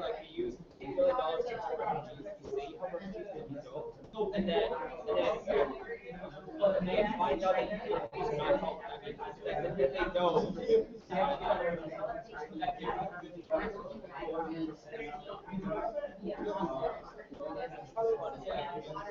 Just as a matter of note for you guys, I know it's approaching lunchtime, so I am waiting on the official notification from the Secretariat of when we will go to lunch.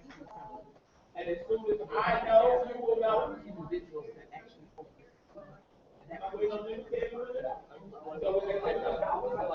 you guys just take your seats, please.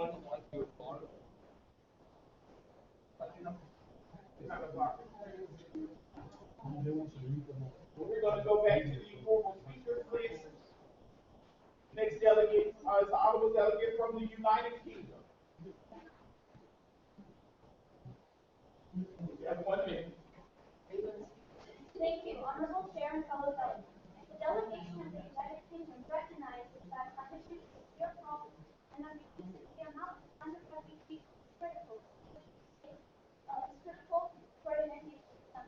In regions most affected by climate change, who are unfortunately located in devastation and refugees. Unfortunately, it's difficult for refugees to asylum in the United Kingdom concerns for the economic status. However, the United Kingdom Climate Change and Migration Coalition was set up in 2011 to ensure that displaced persons. Since the direct cause of climate change, we feel that the best way to minimize the amount of climate refugees is to work out financial plans for relief. In 2012, the United Kingdom made an investment in order to fund projects related to environmental conservation, which we strongly encourage other nations to do as well. In addition, strategies that can reduce climate change, including funding environmental households and exploring feasibility of Thank you. Thank you very much, honorable delegate from the United Kingdom. Next on the list is the honorable delegate from China.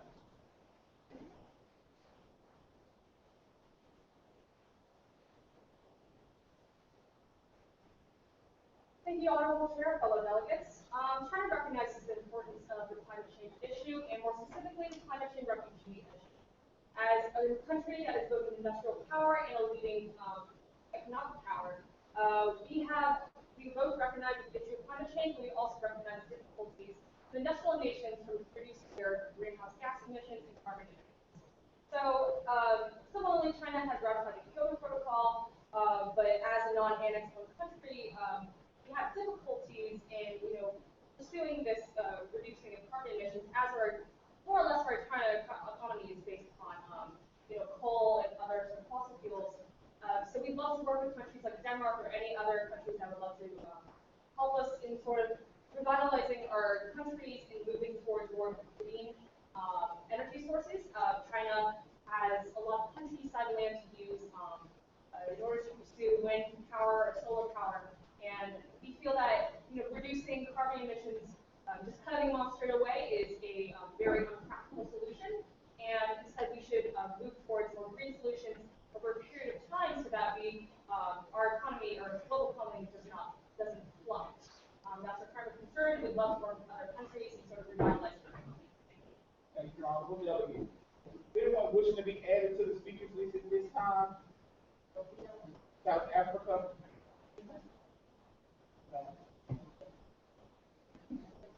Got to be added. Raise your flag. Bill? Anyone else? The chair recognizes the Honorable Delegate from Egypt.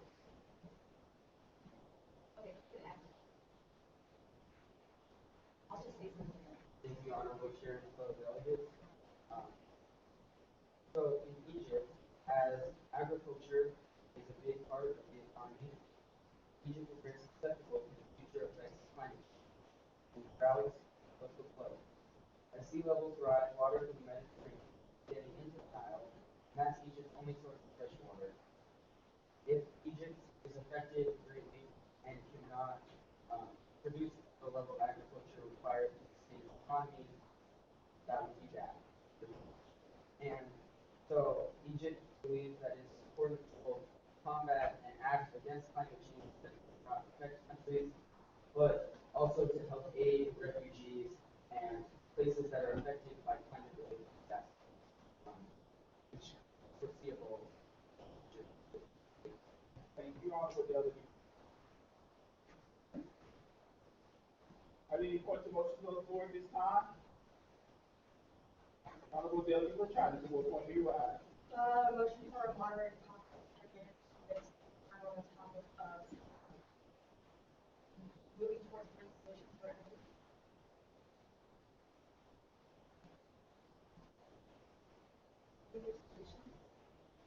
Or sort of like alternatives to fossil fuels. What is the speaker time? That motion is in order. Are there any further motions on the floor at this time? We have a motion.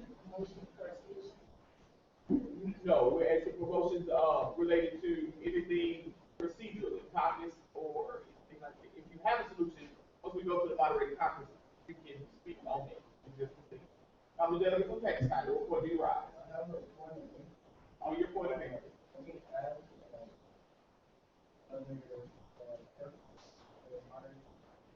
You certainly can. So the chair will not limit, although part of our rules and explanation is that we talk about what we're going to talk about in the talk. That's just for the purpose of the chair making sure that it's germane to the topic. But if you have something you would like to speak on during that, you're fine to speak on that during that topic. Wouldn't have to do that for that purpose. Any other questions or points? The motion on the floor is a 10-minute moderated caucus, 1-minute speaking time. Is there any objection?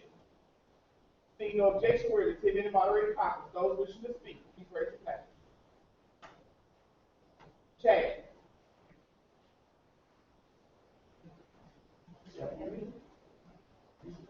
No, you're recognized.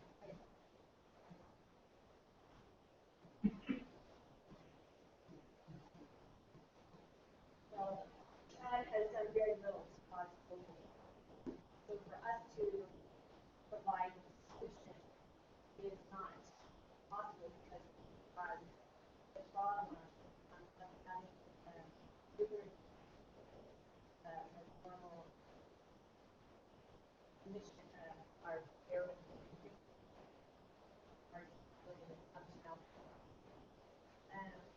what we need to do is seek to develop nations to change their policies, but also they have historically high energy use regarding fossil fuels. They need to research something that has contributed to global warming. They need to bring back carbon dioxide levels, and what they need to do is support the issues, solutions for the issues such as mine in Chad. There are large water supplies now 11 trillion size of 40 years ago. We have no water. Thank you, Honorable Delegate. Those wishing to speak? China.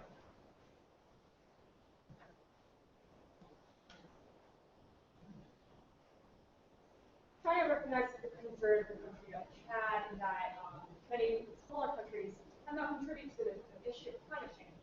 However, we would love to work with the smaller countries in order to prevent, further climate change and increased global warming, as China recognizes that historically we have been a country that has contributed much to the industrialization. So, although the delegation of China recognizes its wrongdoing, we are willing to work with smaller countries and sort of think of more ways that we can, reduce carbon emissions as a whole instead of just, placing the blame on larger countries that are more developed.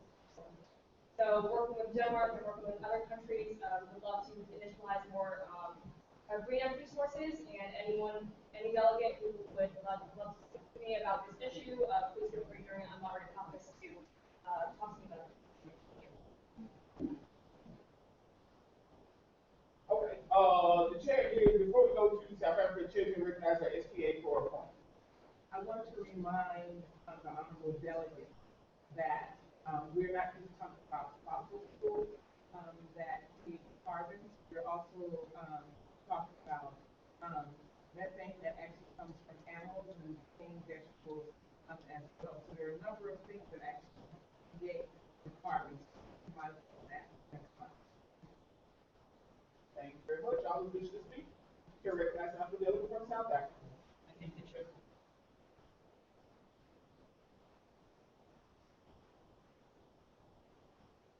South Africa would like to propose a three-pronged approach to the current problem.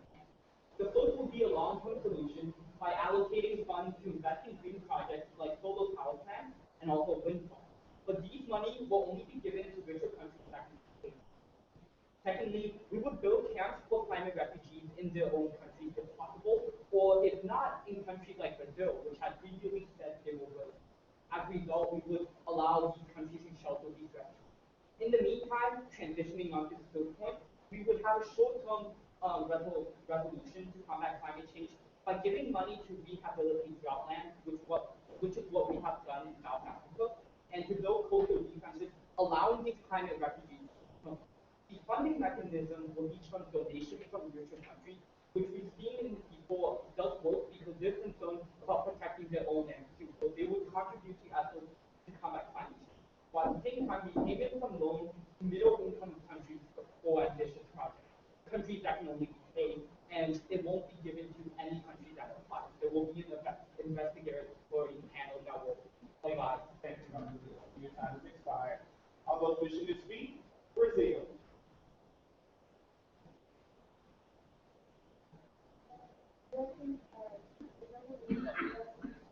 Brazil. I'm going to speak right directly to all those people out there so they can hear you.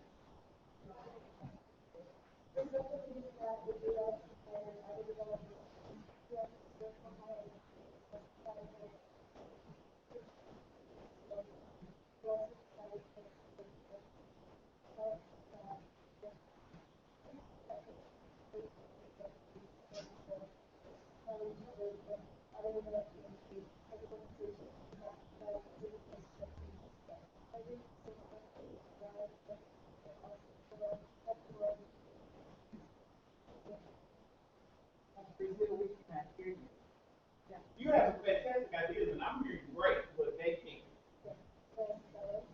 You project, try to project. Maybe if you step in the middle right here between Yeah, like, that, Yeah, it's okay, Ow. yeah, we good with we good.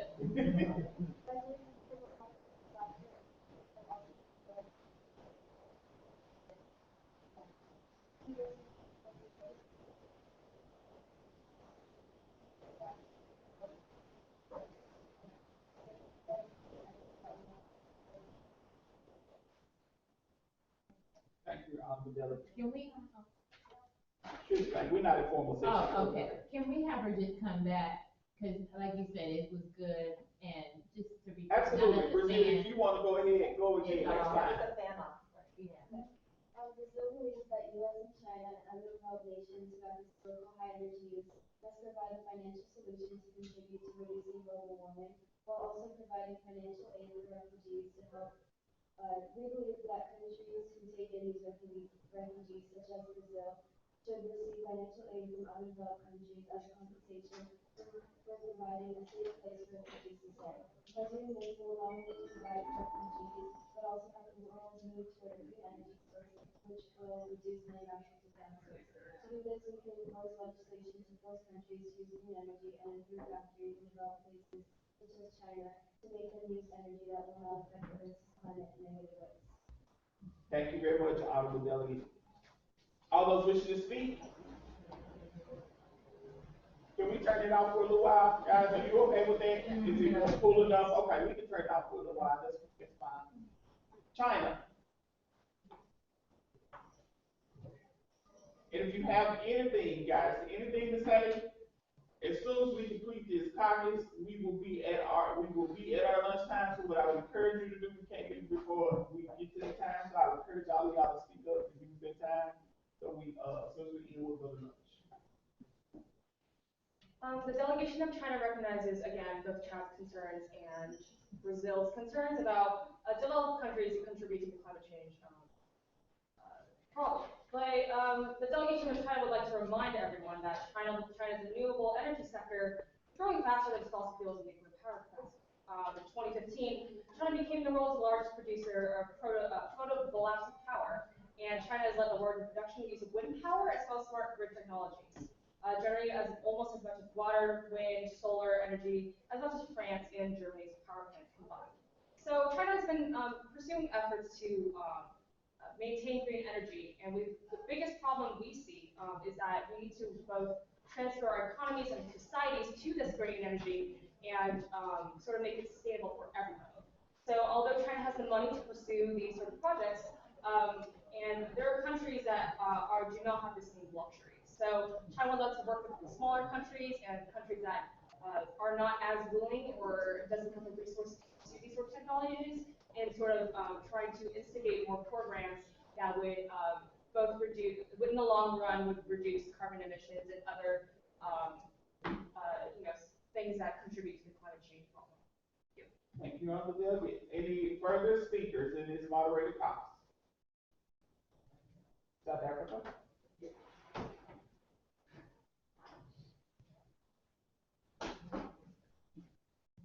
I feel like this has just been a back and forth exchange about, oh, our country is already doing this, let's continue discussing. But what South Africa believes is that climate change is a pressing issue. We need a revolution now, we need to get it through. And that's why not only on top cost three-pronged approach, it will also have enforcing mechanisms. Like, for example, if you accept the money, you will have to accept advisors and investigators from the United Nations. And at the same time, we would also remind countries that the United Nations has no leverage on other countries to actually donate and contribute funds. Instead, we have to rely on donations. But what's great about this is that we can urge countries to donate, and if they do not, it will look bad on their public opinion. So what I would like to instead remind nations is to draft a resolution that will allow the country's people to support it, like resolution to protect the coastline that will actually affect ordinary citizens. And thus, if these countries don't actively donate or actively participate in these programs, it will reflect badly on their government, incentivizing donations. And that would be the solution in South Africa's opinion to address the funding issues that is current. Thank you very much, Honorable Delegate. This time, our moderator caucus has expired. The chair is going to entertain a motion to recess for lunch in just a moment. just as a matter of, record, so that you guys are aware. At 1:25, we will come back, people pay us come back in the committee room. We will escort you back from lunch and all of that fun stuff. I will escort you to lunch because that's what we're required to do. And we can go to lunch from there. Just to know, if you guys, for those of you, I've just been informed that we're having some difficulties on these profiles.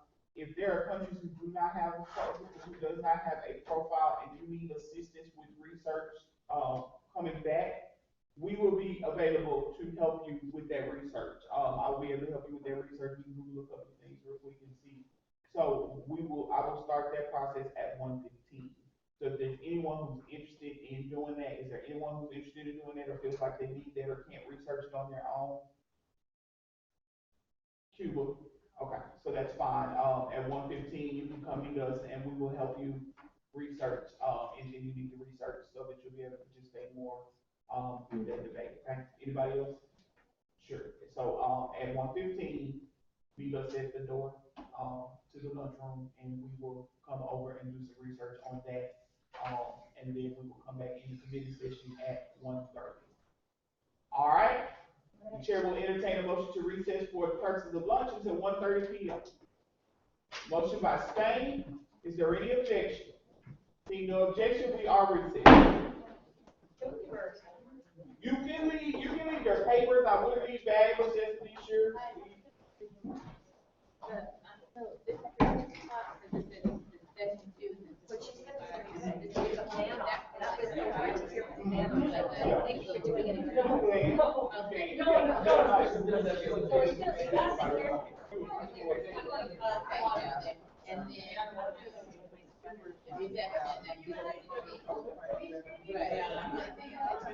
No, I think I'll start that at 5.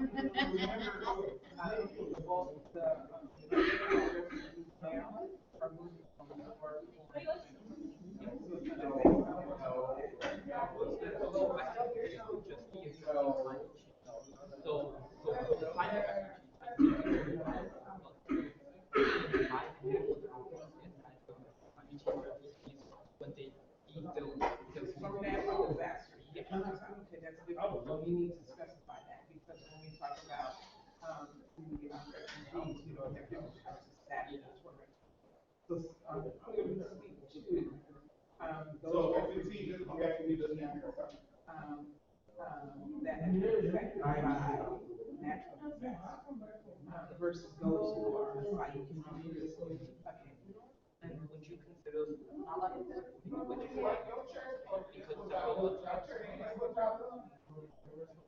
Specify which types of refugees. And do you want to build camps or do you want to help them to rebuild in terms of housing and land? So the immediate solution is to leave them, while the short term is by But rehabilitating. immediate solution, and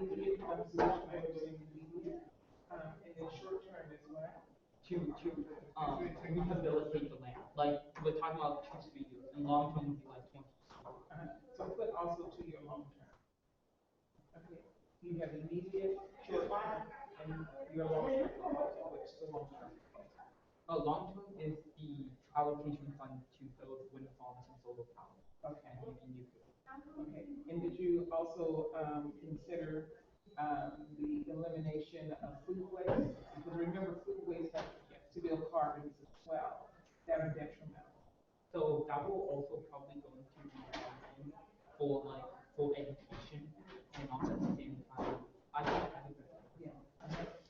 I like your thinking, but I'm pushing you to, think beyond the confines of which you've written, to consider, some of the other aspects. And also consider some of the, resolutions and, declarations that the UN has already put in place. Like I said, we have the Paris Agreement, right? And the, different aspects that are built into the Paris Agreement. and I feel like No, you did well. Yeah, you did well, and I can tell this isn't your first time. Thank you. Yeah, I can tell this is not your first time. And you're good, you're doing really well, and, I am impressed. Uh-huh. So I was just a little bit. No, you're good. You're good. And the debate that's going on between, your United Kingdom, no, South Africa and China is good debate. And, also, Denmark and Brazil. You guys are having a really good debate. And this is what the discussion is all about. Yes, okay. And give me your name again? Jason. Jason. Nice to meet you. Happy debate. I'm looking forward. Thank you. In the afternoon session. Very good job. Thank you. You have time for questions. Oh,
Yeah, I'm feeling sharp in your nation, that's what I'm saying.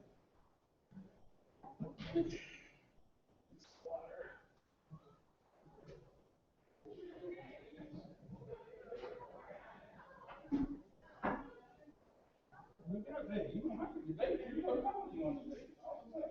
You can figure it out. You don't ever sit in the corner.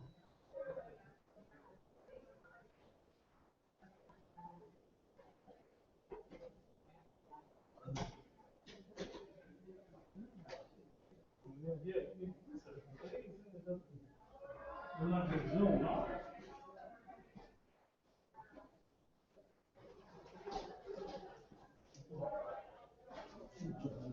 I got this because you got it. Let me see this. If I don't like it, I was listening to it.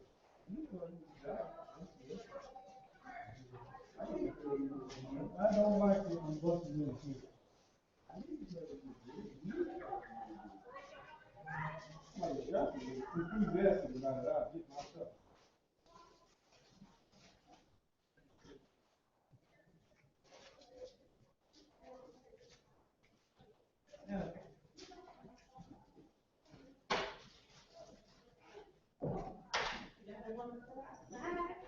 Oh, me. I'm trying to. I guess you have the moment in front of him. He knocked over the lady's box of food, and she was looking like, really? Yeah, exactly, right? You know, people looking at the floor, and finally one of the boys decided, let me help you pick up this box. I was dying. She said, that was not popular for him. He said it? Yes, she did. Thank you, Ryan.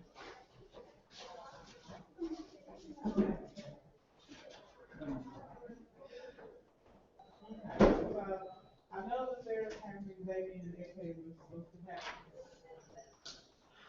Not happening. I told them around our house. Okay. But I'm gonna not. He's gonna leave and come back. We'll put it in there. Well, like, you call it, my average, and then, I'll come back down.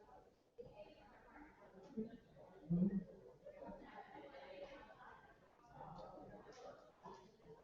I'm gonna do it, back there.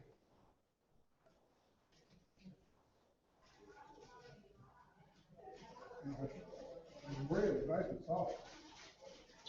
No, it's not this, I call it the church. with the chicken. You guys wanna eat? You want me to do my computer again? So research, are you okay? We're going upstairs? Yeah. Go ahead and pack them back, Selena. I'm not quite sure I'll find out. I'll check tomorrow.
Malcolm,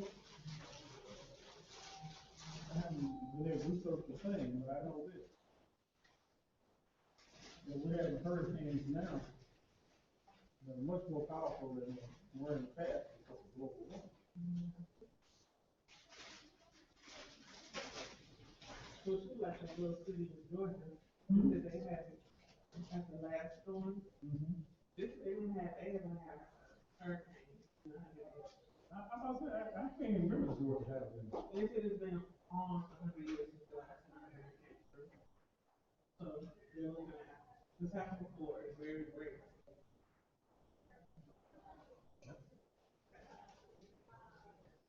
But like, really about Ghana, I didn't realize every year, it gets hotter about 1 Celsius. Well, I mean, I think it's already, it gets hotter. One thing, Things are not grown, you know, how can you just already, how can you drink hot water? It's, you know, by the time it gets to your residence, I mean, what can you do? I can't keep track. You can't. I was watching whatever show that was about the hurricane. He says he learned how to drink water. I guess it's been tradition about the elephant. The elephants naturally, whatever in your trunk, naturally knows where water is under the ground. So based on that, he trails the elephants, you know, when they migrate, they know where to dig. And sure enough, he has to dig hard, but sure enough, dig deep enough, and there's wells of water. But, you know. But it's like, how do you irrigate the system? That's the thing. If you know where your water, that's costly to try to go from one salt to sea and clean it up to where it's accessible for drinking and agriculture. But like that bottled water, I don't know if you were watching, what was that show, The Shark Tank? And the man had created water where he wanted to use it only for the US. But he said you can really put dirt water in this water, and it infuses it where it's drinking. So we have the technology to help third world countries take their nasty water and clean it up so it's drinking water. Problem is, they won't sell it at a profit. They have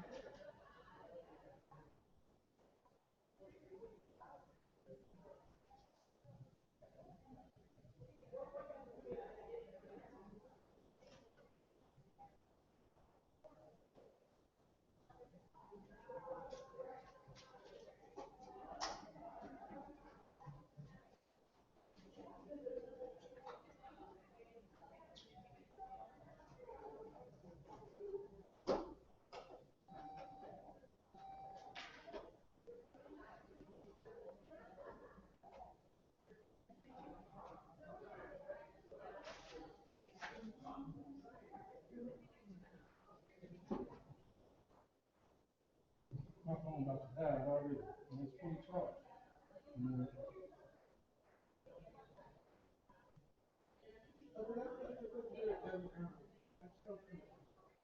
know?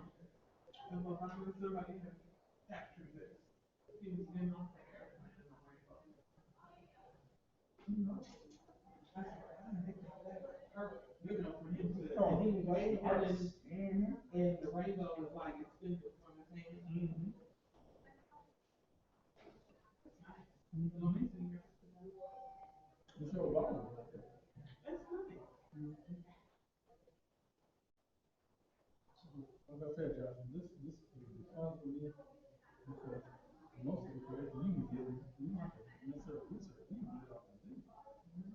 Especially with stuff like TV. I don't know how many people are, it lost a whole lot of folks in that. Was massive to the problem is, I believe what people were talking about now with the borders open, is that, you know, some of them who left, and who had the upper class. Right. And so the thing is, they want to stay, they want to come back to the No, Did you ever see that movie, not say that technically it is theirs, but it's hard. not that it's done with tech. Yeah, that's what I'm saying. It's not the, did you see the movie, Mississippi South? Same. I remember it, but not really. Okay, well, remember the father, who got run out of India. When, my man, took over from Idi Amin. And he was, he's a big time lawyer for the black citizen. He's an Indian. He's a big time lawyer for the black citizen. And he got run out. And he had all the property, all the people, and stuff like that. And so he had to go to, he ended up running off and had to go to the United States with his son. And they were, they were in the United States for about 15, 20 years. Until, and he kept petitioning the government in Uganda to give him the land back. And so, and once Idi Amin got kicked out of power, they allowed him to come into the country. But they weren't going to give him the land. And so he went to his land. You know, they had put like a bunch of little bitty houses and stuff on it. What is it anymore? And he recognized it. And that's the same thing with the Cuban. That's what's going to happen to the Cuban folks. They think, oh, yeah, it's my ancestral home and all this other kind of stuff. You going to go back there and you're not going to do that. But I think what's the disservice to, and I remember other people, I know that other people train You don't want to drive a but you come over here, you're seeing where you are, and then you're like, that's not right. I want me to drive a fast. I'm like, why can't we over there? You're a doctor in your country. Assess what their training is, what, you feel is what, Well, they're not allowed to the ability. Well, we have done all the, that's one thing I would say. Even though, doing it out here, no matter the doctors or whatever else, and can't drive fast, the regulations are the same. But you come in and you don't have to go all the way back through law school or all the way back through medical school, but you do have to take supplemental stuff. Well, that's what I'm saying. I don't know if there's a transitional program for legal, They'll figure out who you are, based on, what country you came from. They know, the United States knows, okay, you from India, we know what you are. You want, now, in order for you to be a doctor over here, you don't have to take this. You do it, you be your life. They do it, yeah, and I know that because my dean, when I was in law school, he was from India. And he was like one of the top attorneys in England. And he came to the United States. And said, yeah, that's wonderful, but you have to do this, and that's the law. So that's what he did. eventually he became the dean of law. Ain't no, never did. He's a mess with it because he's from India. And he over there eating hamburgers, eating burger king, eating steaks. He was not beloved about it. He was into it. But every year he would tell the new class how hard it was for him to come over. Basically, he was established everything. He basically had to start over. Not totally, he just had to take probably about a year for the class, and then took the law. I like it.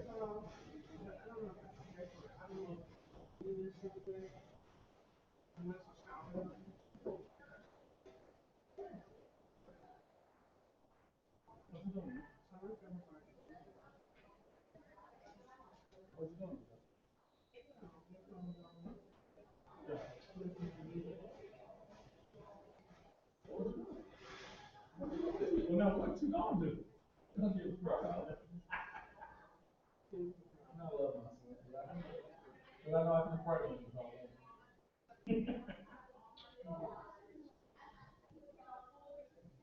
I can spring on him. I can spring on this.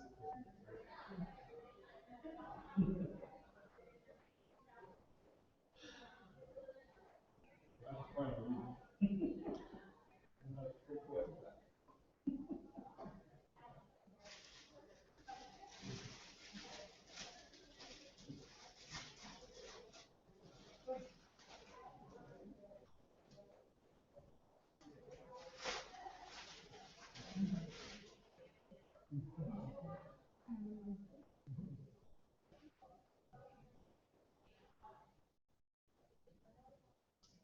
Yeah, so you want to go to the house after? Yeah, I'm gonna see what the next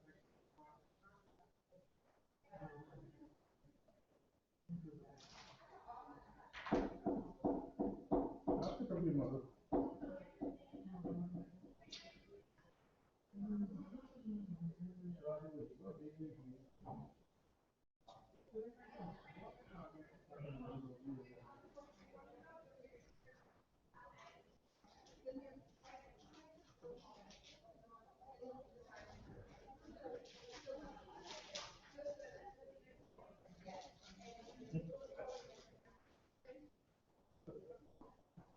Hello, Laura, this is Rachel.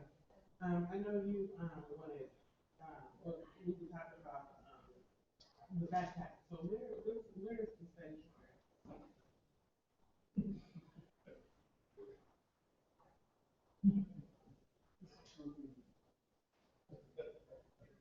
I will irritate you. Is that okay? What you listening to? Yeah. Okay. What you listening to? Okay. All right, now,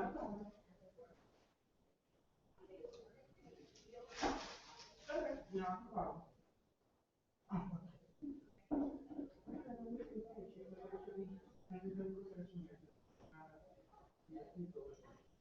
Is your backpack up?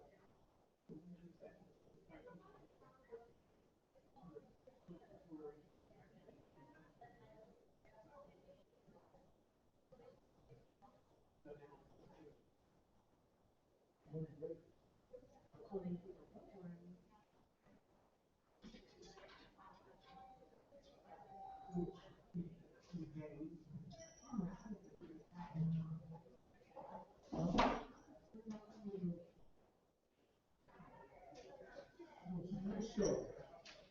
The backpack around like about a month. No.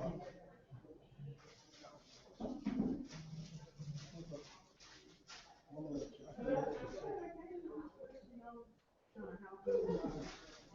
Yeah, I can do this. I'm trying to tell my son, if I was in his school, I'd this.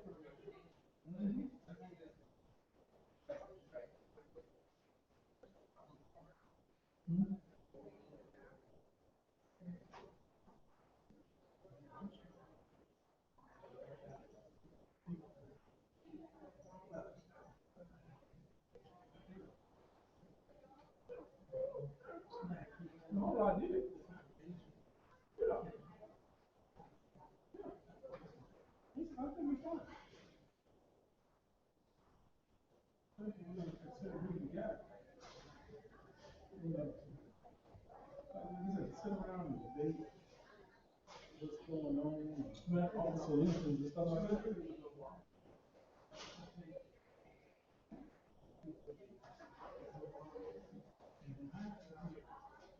Exactly.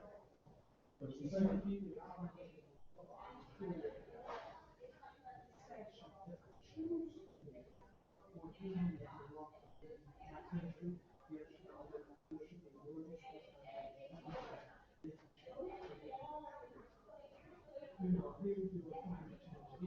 why is this not?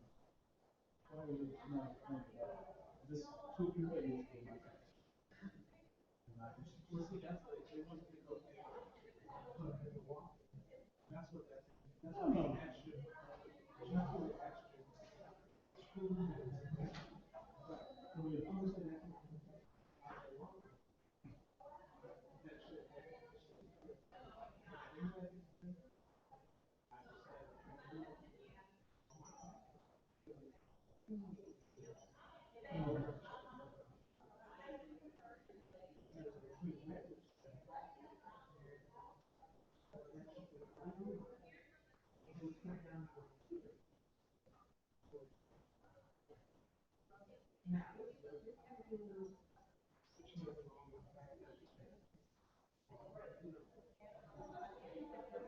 I didn't know I was supposed to bring it. How's my move? Well, my phone. It's technology. They have a lot. No, it was funny.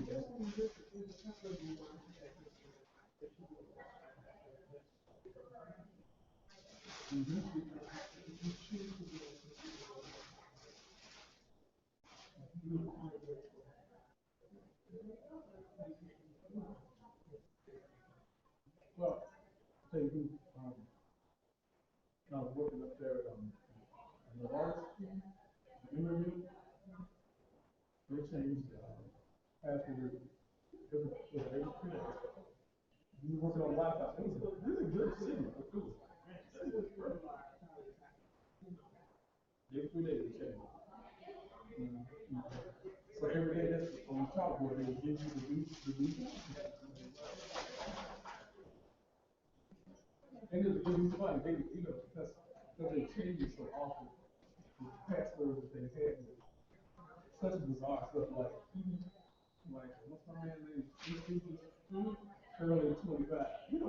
Would be hard stuff, but it'd be just be good. The next day it'd be Amos 16 or whatever. They like comedy stuff. Most of the time it's something based on old comedians.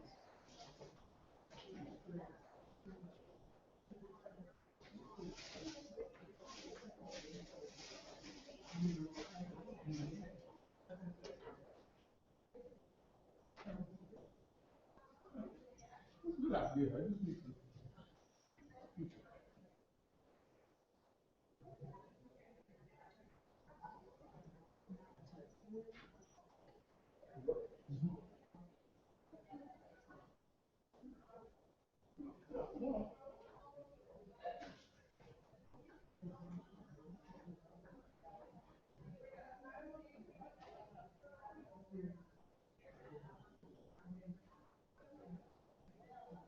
We'll look back at this area next week.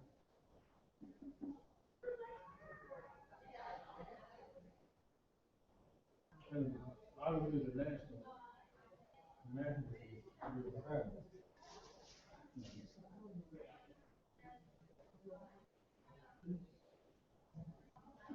Probably rentals is probably cheaper.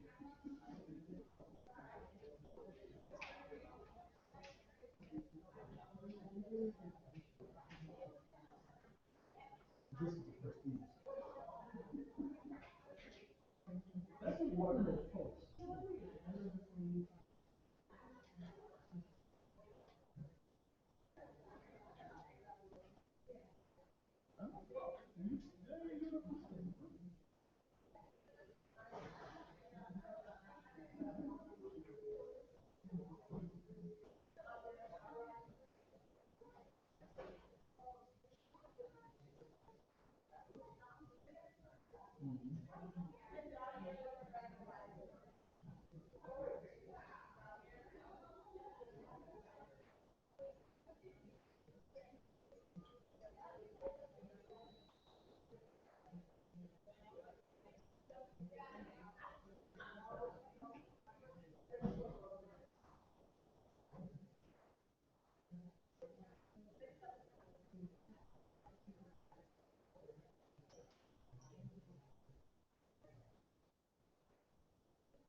But to try this one, but I'm fortunate, you know,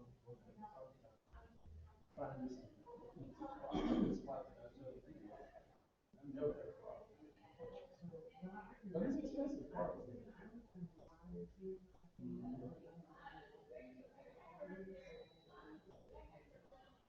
You know, another thing too, because it's a national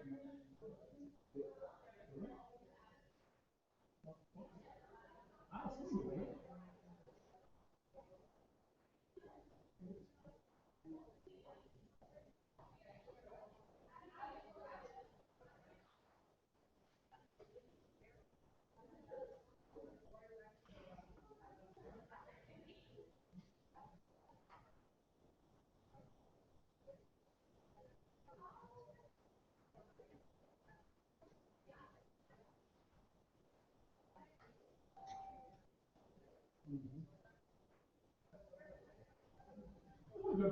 Good program.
But you know,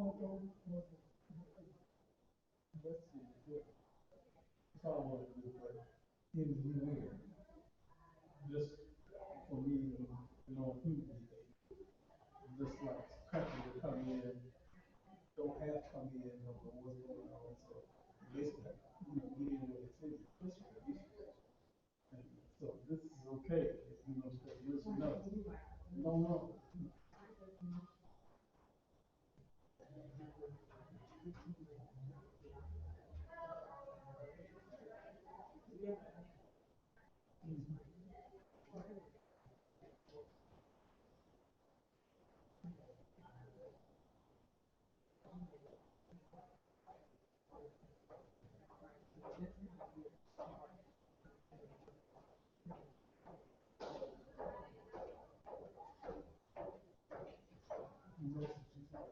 I'm sure it's like that.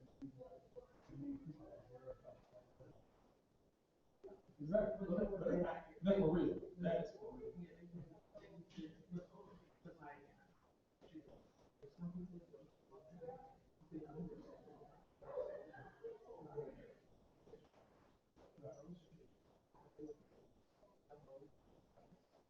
But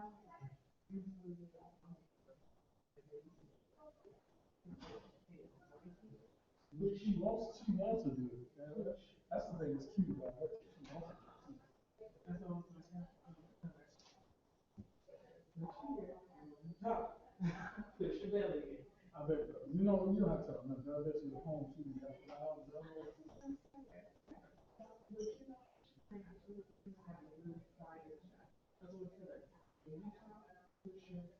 Push up your belly and help it. You know.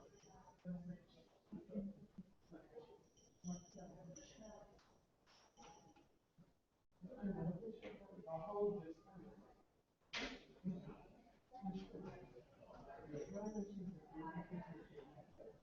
it's all about confidence. Once you get your confidence, you think about it.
You know it's cute, but you know where it is.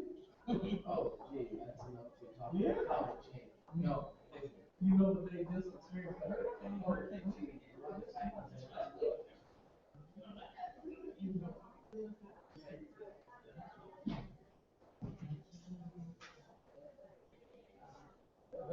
They dodged a bullet. They got blasted. No, they didn't.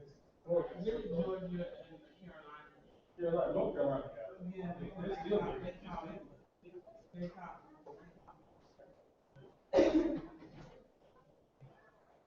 I am so sick, and I'm trying not to do like I'm dead. I'm okay. I know you are. Got the travel, the time, contract. This is Sophia. She's from Memphis. Memphis? And she knows, her daddy knows, everybody, Uncle Randy. Uncle Randy? Her daddy's a surgeon. That's what Oh, my. his father's there. See you in this one. Okay, I thought it was gonna be this one, but I'm doing it. Uncle Randy. Where's the back? I talked to him. Oh, no, it's at the. Yeah, she was saying that, I just wanted to look at it. Yeah. had confirmed that now, that people are excited in the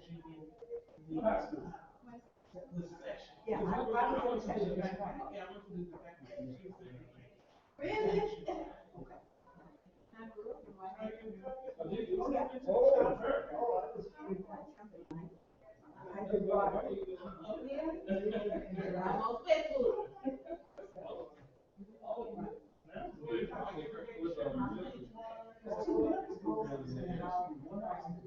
How did you say that you did one?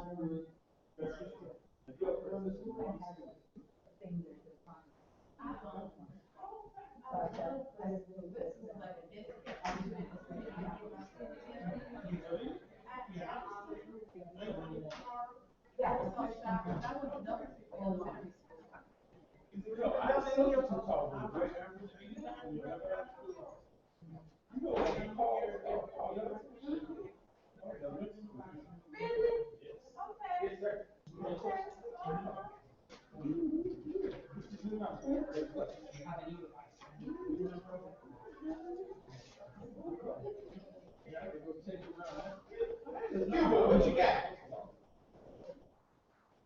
Tell me what you know. What we need to work on. Oh, they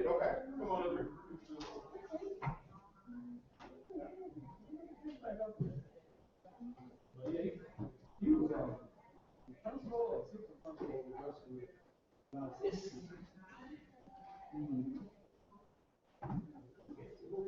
I ran into him.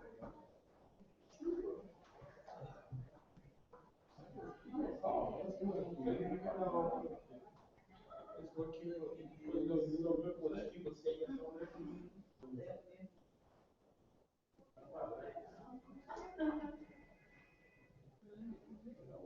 You know. Boo. He's supposed to be helping you back, while you back in our conversation. I heard another school that's in the SEC besides my own. What school did you go to? The Louisiana State University. I went to law school in Baton Rouge. Oh, did you? What? I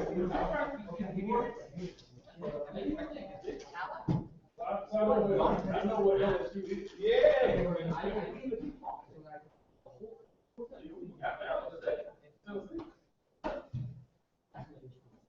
Play Alabama today. Yep, right there.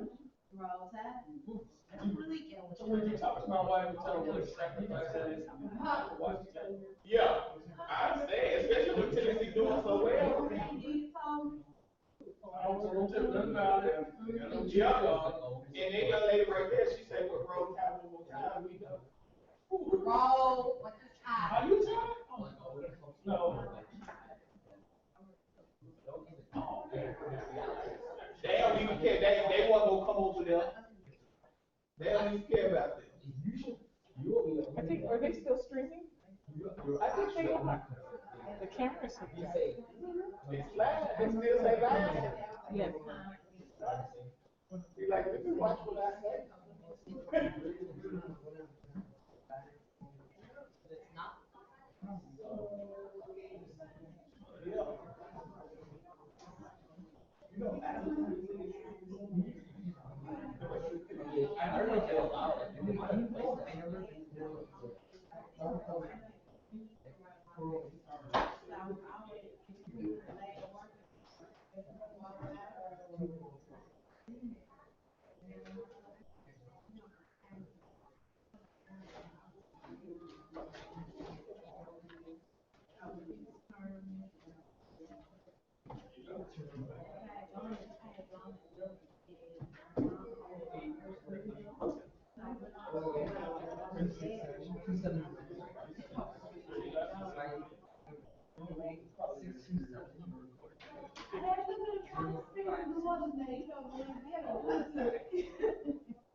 A lot of people.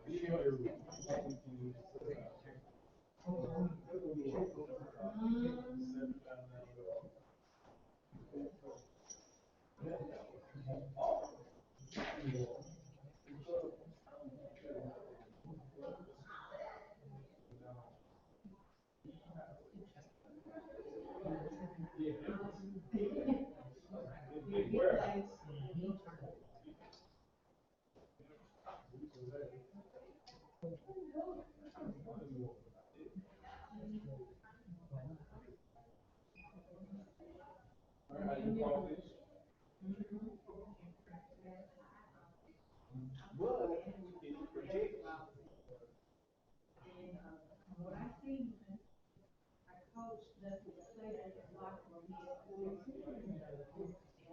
It's a play game, I walk on the sideline, it was really small, I look up, package, see a hand look.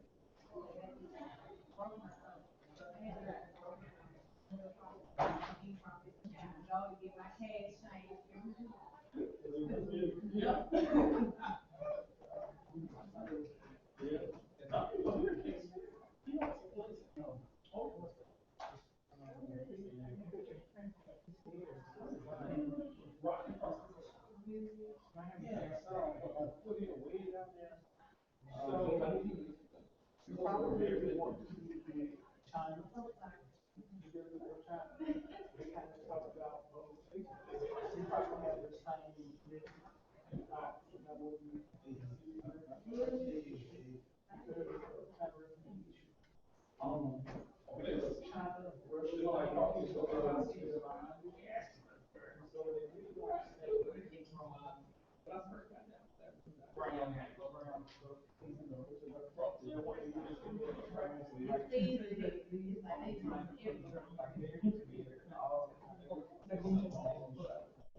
Interesting. I don't know how good it is.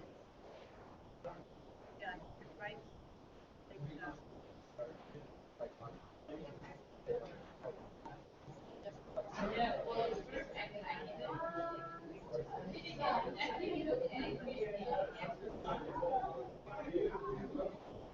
Right, yeah.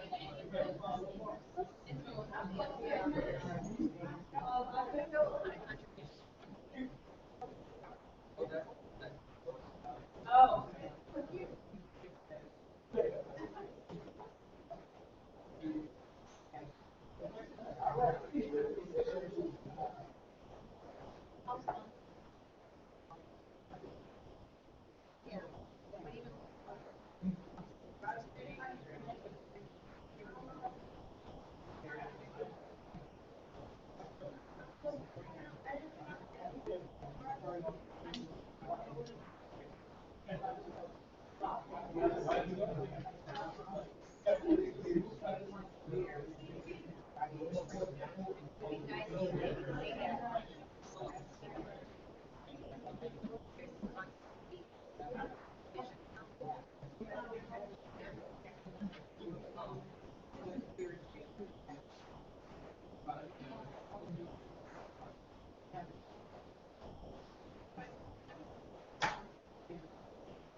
Delegates, the second session of the UN Environmental Program will come to order.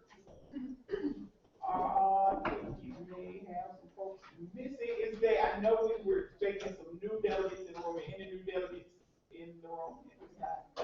There we go. Did you grab a country? Yeah, I have Okay, those packets, I think, are packets back there, they're back in the chair, another time. People just want to work. Yeah. Anyway, also, I have to leave that seat for the head delegate. sure, no problem. All right, then, delegates, remember, we are going into substantive session pretty soon. The chair will remind you the difference between present and present in voting. Again, if you are present, you're simply here. And you have the option of abstaining during substantive voting if you so choose to do so. If you answer present in voting, you will be held to a higher standard, which means that you are ready and prepared to vote on any substantive matter, which means any proposal that comes before this committee in the form of a draft resolution or working paper, you will be prepared to vote yes or no. You do not have the option of saying, I'm going to be in between. So what we want to make sure you do is when you answer the roll at this point in time, you make that reflection, make sure that you are answering it in a way that will allow you to do what your representative body needs you to do. So we're going to go ahead with the roll call. Angola, Bangladesh, Bolivia, Brazil. Brazil is president voting. Canada. Canada is president voting. Chad. Chad is president voting. Chile. China. China is president voting. Cuba. Cuba is president. Denmark. Denmark is president voting. Egypt. Egypt is president and voting. El Salvador. Ethiopia. France. President voting. France is president voting. Germany. Ghana.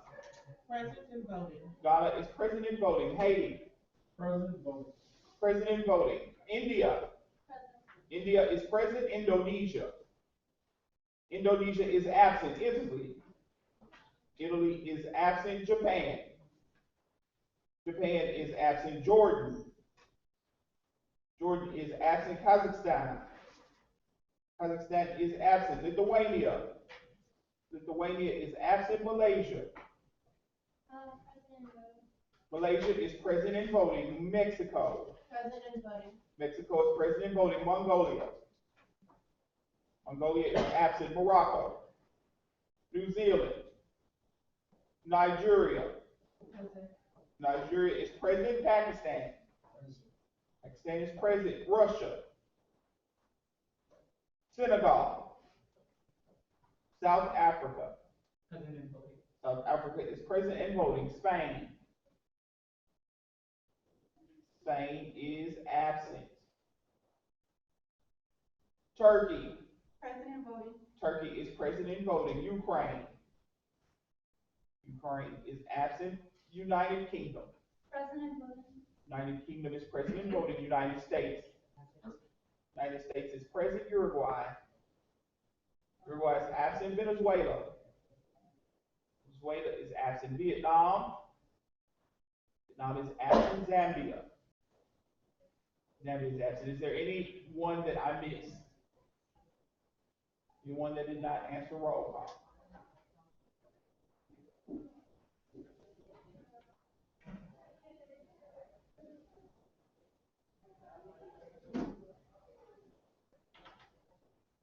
Members, we do have the same number as we had last session. 19 members present. The majority will be 10. 2/3 majority will be 12. The 20% required for working papers to be accepted as draft resolutions is 4. Are there any questions or points of motions on the floor before we get started?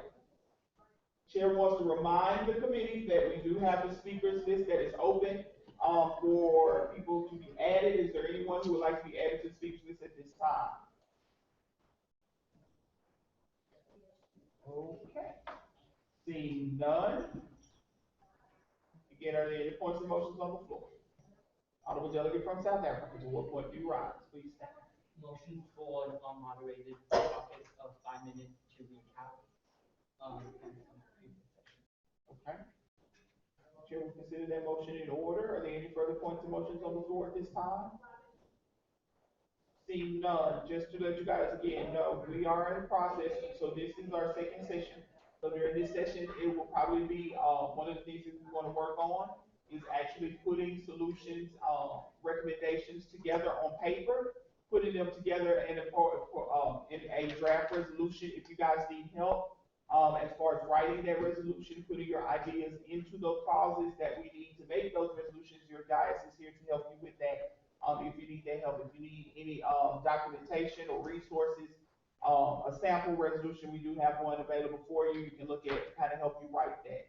So this should be a session to where we took the first session to share ideas. We took the first session to kind of get acquainted with policies of every of all of the member states. This next session is finally putting into words and into action more operative clauses the discussions that you guys are having with each other. Okay, everybody understand that? Is there any objection to the moderated caucus at this time? Seeing no objection, we are in a 5-minute moderated caucus.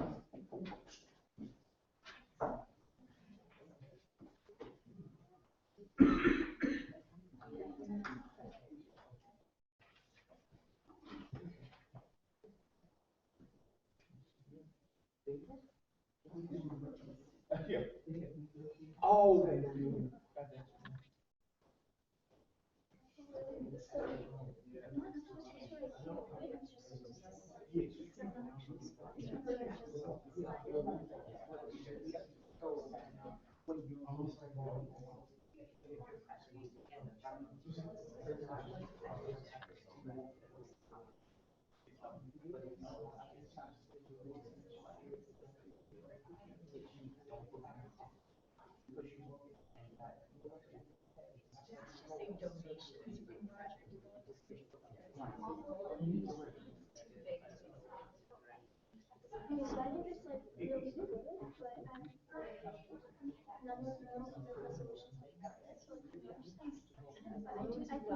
Defining the interest rate is too big to.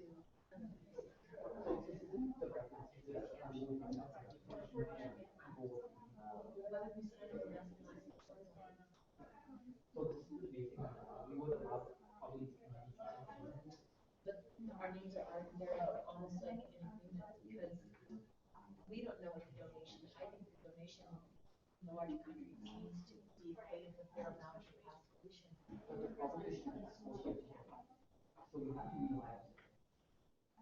can't pay like United States donation. Not even like So where is the teeth of it? they, but what we see in previous actions is that when we create climate change, countries have been very situated because climate change is eating away at their lives, and they're unable to convince other nations to change their policy. They need the United Nations to come to decisions. There's not been any changes in America that I've really seen. So it's hard to pollution that we're about. I can show you. Like, our pollution is still high, but they are getting billions of dollars. But because of the amounts, our just like decrease is still greater than it is at increase. So our capacity problems without Americans really pushing us to do it. The United States is I believe it's so. I mean, in reality, you know, America is doing enough, but these today models is like,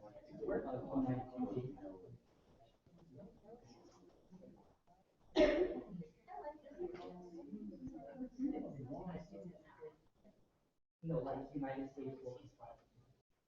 Did you open the door? Well, there's a difference in like two. We don't have any mechanism, but they, yeah. That is the one. We want to be like this. Well, we do have. What existing plans are there? We have billions of dollars.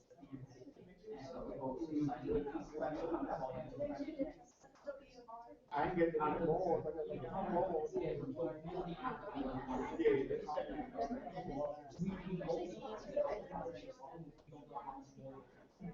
So what was the money that you get from that? We are giving to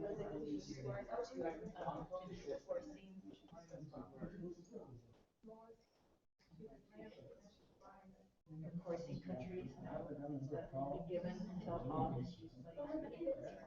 So this is but some money can one. Where does it say how the money will be spent? So it will have to come by. One is long-term green project, like we put house and solar panels. The other is building refugees. So if we're giving them money, they're not using it for this to make it. They're not using it to actually. Then we will back. We won't give them more money. So where does it say that we will reduce our gas emissions and methane? So basically, over here in this agricultural is still, I would say, really reducing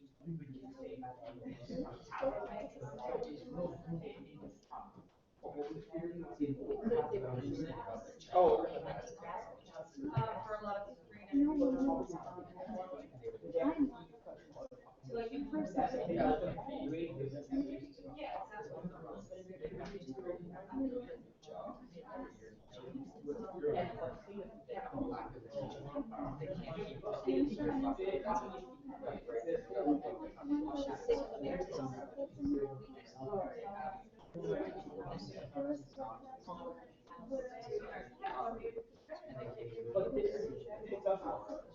we can maybe have another resolution that tackles the house. But I believe that, Yeah, I think that's definitely how we keep it off of the line. Because if it's a year, that's like probably what we have still, 75 million more cars. So how such a charity? I'm just trying to think of myself. The charity is impossible to like keep.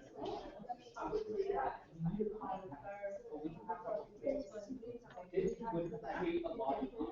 This is a very common version of something we wanted. I've heard it, cars, we want to say that the keeping the same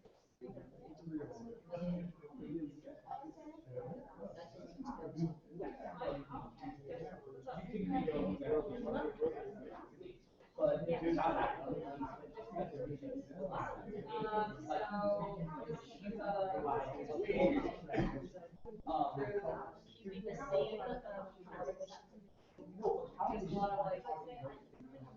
not mostly, but it's really hard for what we recommend in cars are also Like one show if it sells for like one it costs hundreds of thousands of dollars. The main goal is and so solution for us to Okay, well, like, and also. it won't be it's not But also, there is,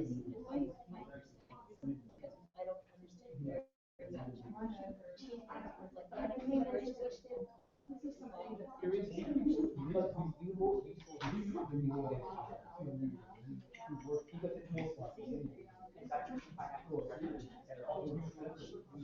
Basically during our topics, we'll get together, like, finalize strategies,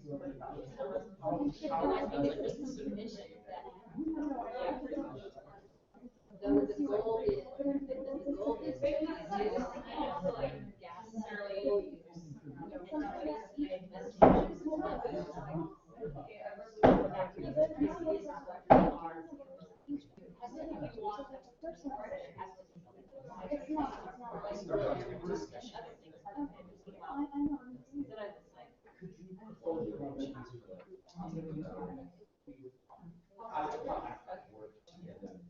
Delegates, the time for the unmoderated cards has expired. Are there any points of motions on the floor at this time?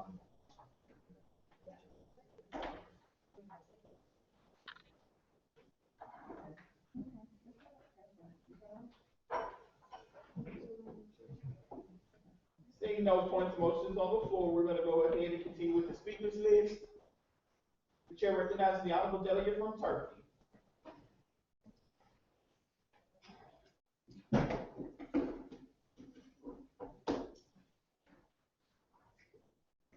Thank you. Delegates, Turkey's population is 28 million. Out of those 28 million, a third of the population consists of refugees. Unfortunately, I can't tell you that all of the refugees are from climate problems in their areas, but I can tell you that Turkey hosts these refugees with little or no help from other countries. We have spent $6 million of our own money affording different programs for these refugees as far as housing, sustaining them financially, and also providing all the necessary essential needs that those refugees need. I'm here today to ask you guys, especially my friends in the European countries, to give help to Turkey. If we're going to continue to open our doors to these refugees, then we need your support. A lot of times, Turkey is the first stop to their flight to get to Europe, and unfortunately, none of our European friends are helping us out with this fight. So again, I implore you to help us sustain these refugees because we've done it for millions, over 5 years since the Syrian war began, and as we know, ISIS is a continued problem in our region. We are going to continue to get refugees, so I would implore you guys to help us. Thank you, Honorable Delegate. Any points of motions on the floor at this time? Honorable Delegate from South Africa, to work on you, Motion for 6 minutes, motion for 6 minute moderated conference was 45 seconds time to discuss the biggest impacts of greenhouse gas. The biggest cause.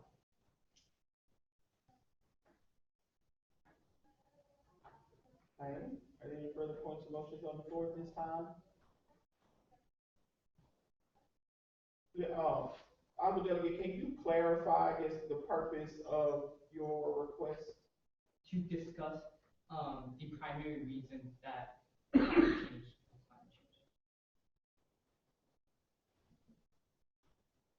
So the chair would just ask if we are, I guess that would have been more of a point of getting out information. Is there I guess, what's your end game? What's your hope that will accomplish with the moderated conference?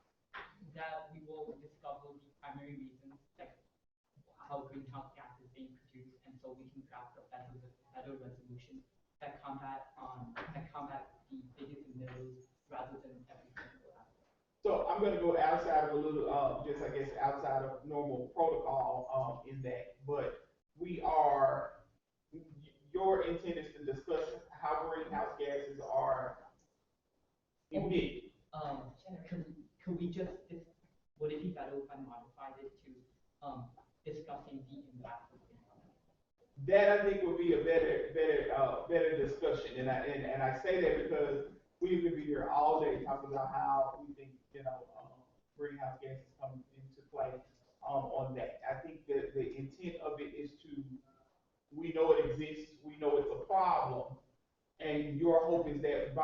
having this moderated caucus and then discussion, we will identify some solutions to reducing that effect. Is that accurate? The chair will entertain that motion. Is there any objection to the moderated caucus?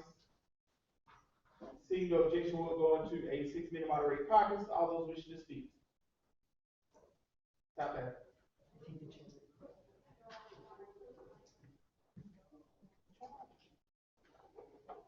Esteemed delegates, the largest source of greenhouse gas emission is from burning fossil fuels to produce electricity that contributes 30% of all greenhouse gases, according to the EPA.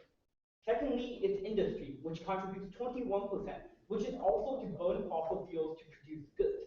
And lastly, it's commercial, as according to the EPA again, contributing 12%, where homes burn fossil fuels to make energy. What we're seeing is that over 60% of all the greenhouse emissions come from plants burning energy, burning fossil fuel to supply energy to our nation. So that means the best way to combat greenhouse gases is by replacing these fossil fueling burning plants with more renewable energy sources, by replacing them with things like solar panels, wind farms, or even nuclear power plants if necessary. By doing this, we can severely cut down greenhouse gas emissions. And then, secondly, we can start talking about lower sources of emissions, sources like methane, which contribute about 5–6% of all greenhouse gases. These are still important, but we first need to take the biggest steps, the big steps, and then we can come back and cover these little holes that we've left. We have to understand that today we cannot draft a perfect resolution, but we must try our best. Thank you. Thank you, Honorable Delegate. Before we continue, let me ask this: are there any bodies, and they just need one representative, I guess, per working group-ish, who's actually working on resolutions or papers, working papers right now? Just one. Okay, so here's what I'm going to suggest. If there's another one as well. Okay. We defer to South Africa and Brazil. Gotcha.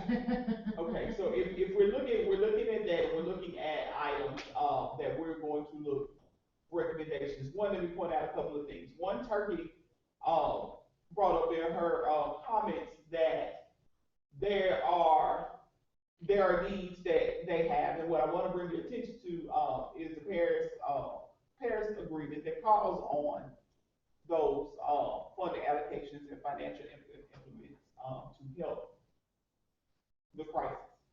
What I would encourage you all to do, and I understand that it may be a daunting task and you may think that writing resolutions may be difficult, what I would encourage you to do is to, if you have ideas, if you have recommendations, to simply write their recommendation down. If you think it is United Nations should increase its funding to greenhouse emissions reduction education programs, write that down. If you think it's something, if your country has a specific idea, write that down. We can kind of see what's going on and see what's in your minds and kind of put that together on paper. Resolution, it'll write itself once you have those ideas written down. So if you have ideas, write those down, circulate those amongst your fellow committee members, and see, it doesn't have to be in perfect United Nations model UN language. We will help you craft that language to get it where it needs to be. Did you have a question, Chad? I think that the honorable person from South Africa is also discussing the concept that there's no teeth in anything that's written or directed or signed. So I'm wondering really what is the scenario that we're doing and how much does it impact any of these countries in the long run if it's not enforceable. That's part of that substantive process. That is part of this writing. Are you writing a resolution simply to make you feel good about it? Are you writing a resolution that actually has force, that when it comes down to implementation, does the resolution have teeth? Are you looking at oversight? And you want to consider the political side in terms of gaining consensus. So when you're gaining consensus, you have to support, and countries and states are more likely to move forward, one for public and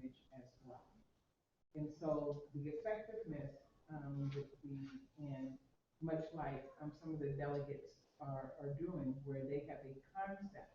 And politically, what they're doing is they're driving their concept. And so what you want to do is to be able to get yours out there as well and drive conversation around that. That's how you're able to influence others. Good point. I would love to from something. One of the things is just, I believe that there's ways the UN can, can have teeth regarding how it controls its money is being spent, but that we don't have the power to force other nations to give us donations and contribute military. That's absolutely accurate and correct.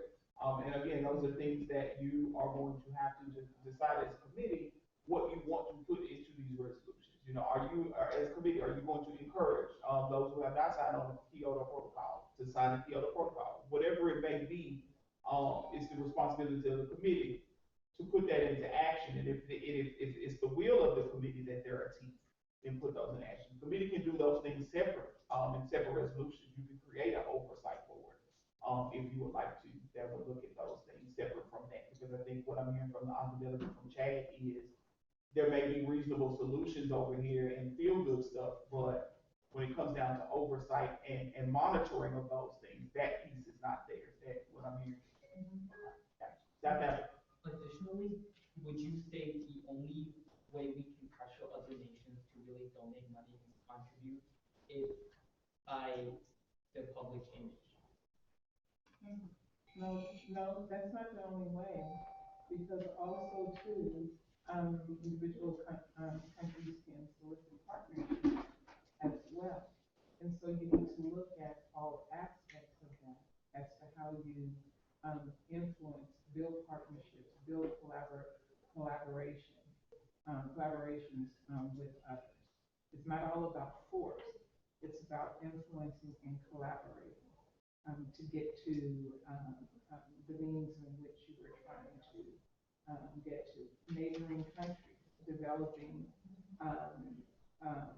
treaties with them, developing resolutions with them, understanding with them as it relates to some of the issues.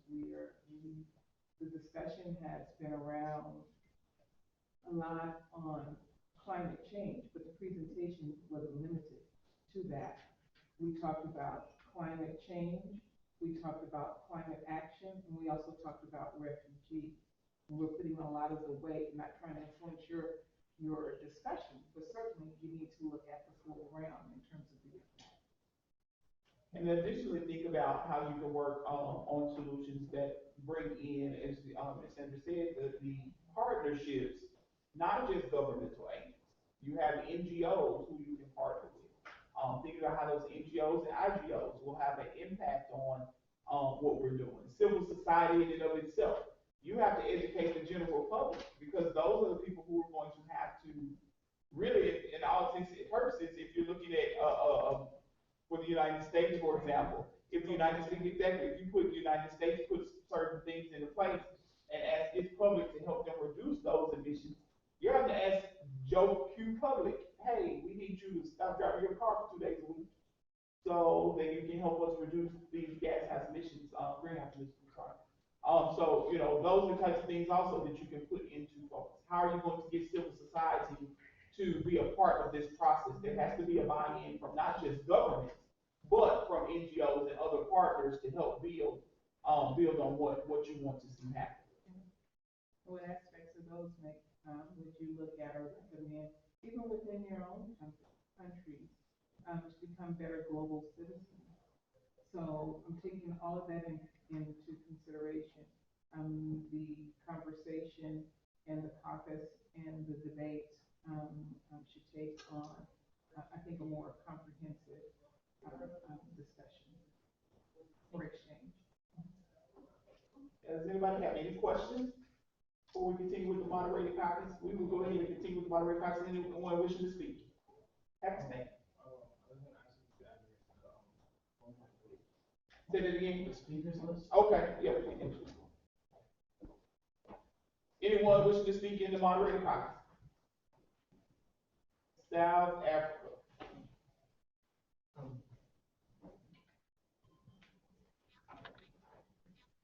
South Africa believes the best way to get other countries to support this initiative is by educating their citizens about the impact of climate change, specifically about the harms, while at the same time creating an enough comprehensive resolution to get the support of the NGOs.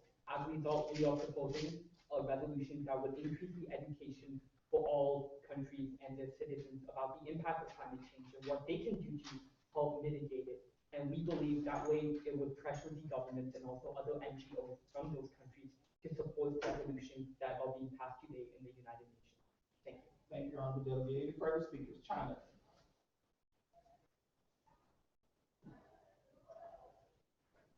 Well, China agrees with the delegation from South Africa in that education is important for the public in especially the effects of climate change. The delegation from China must remind everyone that not everyone believes in climate change, and in order to educate our people about climate change, they must first believe that it exists. So the delegation of China would like to work on education programs. However, it is skeptical as to how to exactly implement them, and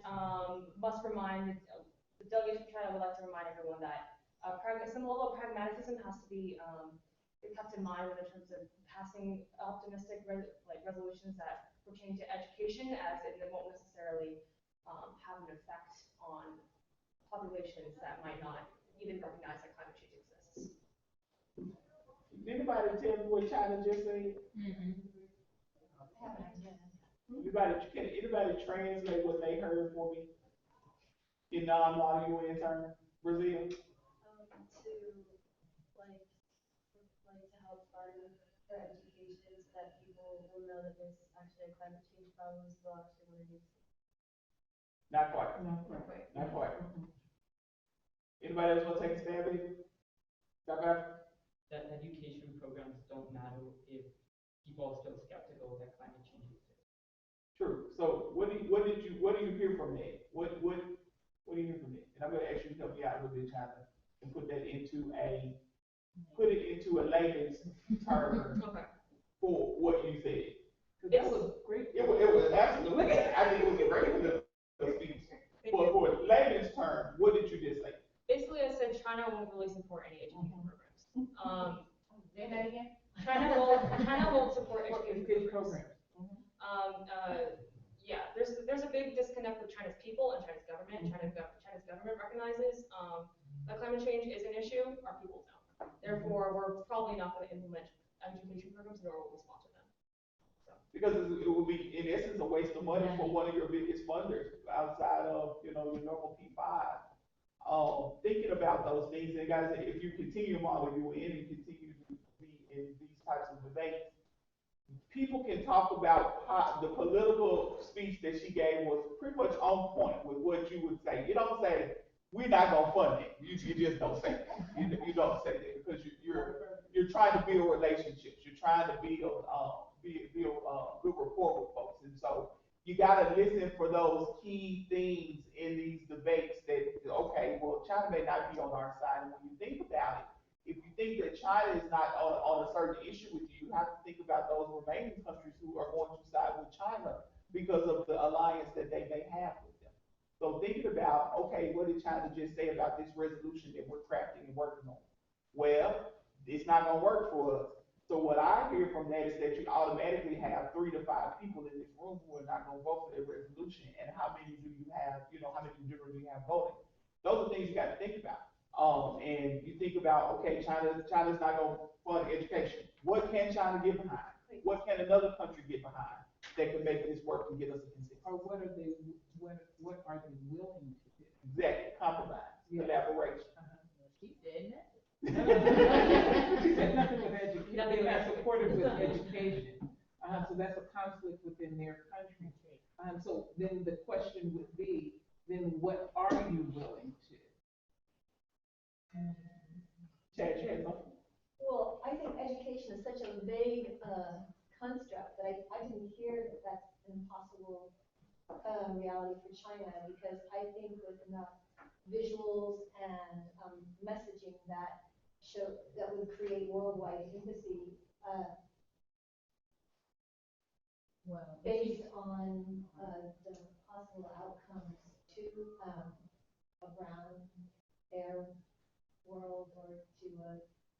people standing in the water. I just think that if there was a different kind of approach, that the education would come through.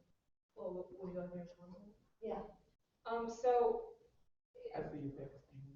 so like if we're talking in a global perspective as an individual, yes, there are definitely different ways to approach education. But as a delegation from China, it's very unlikely that we would, the delegation from China would support that. So as in Model United Nations, like although I recognize that personally, I recognize that education programs are very important. I believe in climate change. I believe everybody should believe in climate change. I don't think the delegation of China would support that. So that's why I don't want to support education funds or education programs in this committee session. And politically, she doesn't want to be on the record doing that either, because that is adverse to their country. Her position, that's what I should say, not belief, but position. It's not personal, it's in regards to being the delegate. Right, absolutely. She is portraying. She is. She knows She that's is China. Right, she's China. Oh, You got it. 1.7 billion. What Pat said. China's a corrupt government. That's so true. I would say if there was a push for any type of education, it has to be through Chinese people, not through their government. It's not the right platform. You see, Little Bottle Day, something like that. They have a bunch of cultural holidays that directly oppose their government. So I don't. So that push came from the people, not from.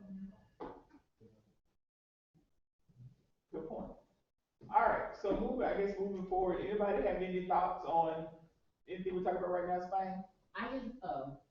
Can I speak first? Sure, absolutely. Okay. I just want to say, I am so proud of all of you guys.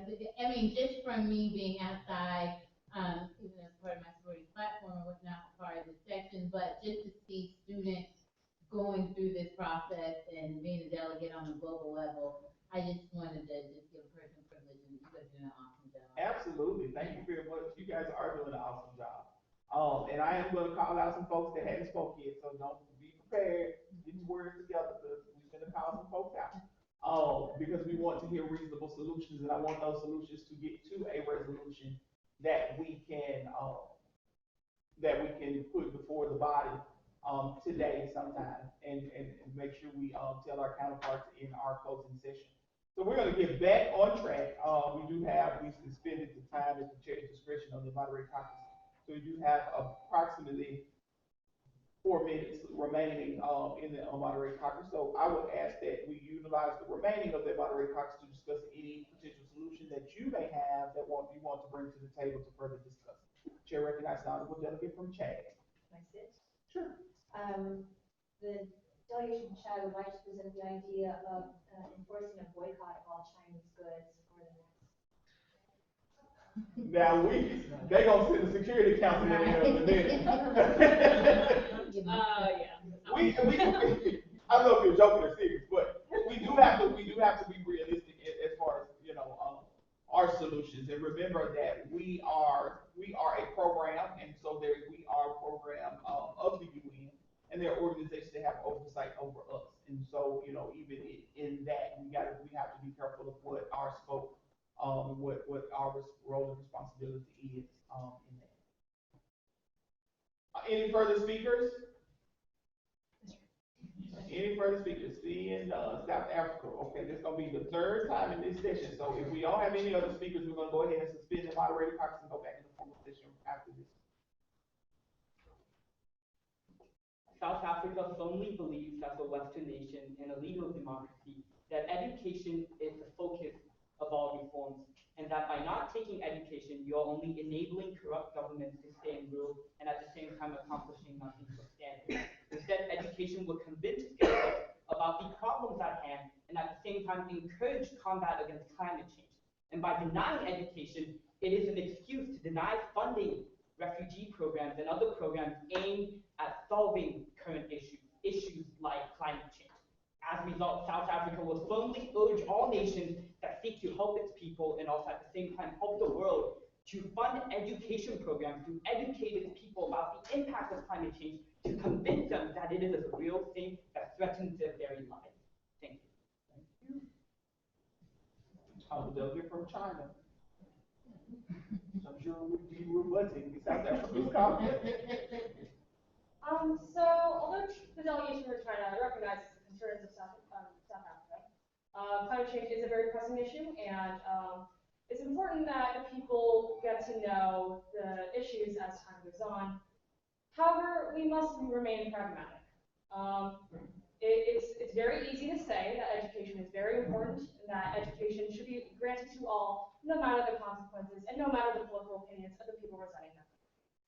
As a delegation from China, we recognize that we are an extremely prominent economic power, and therefore bringing up former statements, a lot of our economy is based on the industrial powers, like industrial coal and fossil fuels.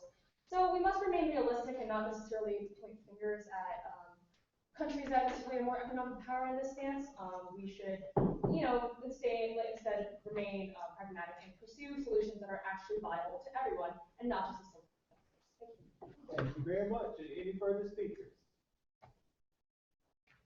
Seeing none, the chair is going to declare this moderated caucus closed. We're going to go back into formal session. What I would bring to your attention is two things. One,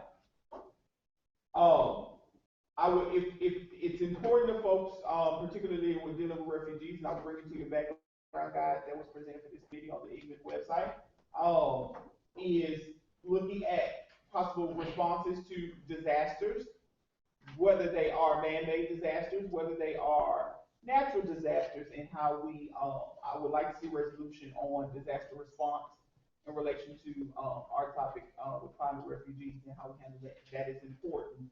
The United Nations, just like what you may see with the Red Cross, has to have a response to disasters internationally. They may not be able to handle by those countries who are less developed than others. So that may be something that some of you may want to work on in relation to a possible resolution is the disaster response strategies that UNEP can assist there. So I'll just bring that to your attention. So going back to the speakers list, the next speaker on the list is Chad. Okay, fantastic. We will go to Fang.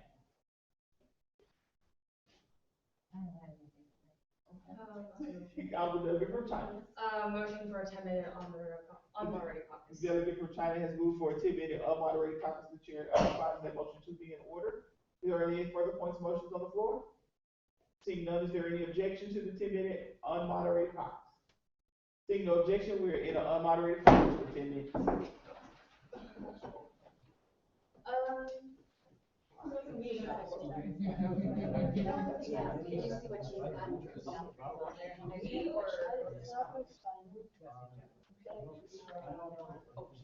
Well, I'd love to know the United States is reducing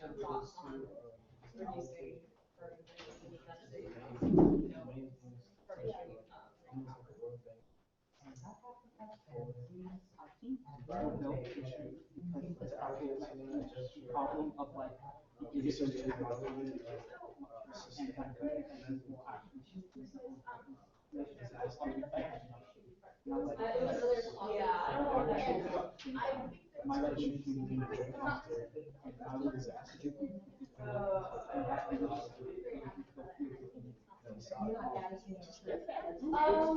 because I would say it's a sample resolution for climate change. Like right now, what one would be proposed and geographical banking fund or something like that. So that's established. But I think more topic that so I would have some because I don't think that is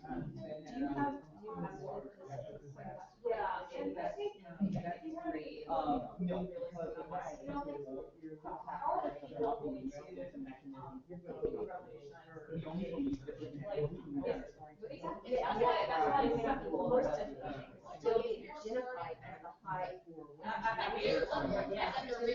that would change so why push for education when, well, we are there want to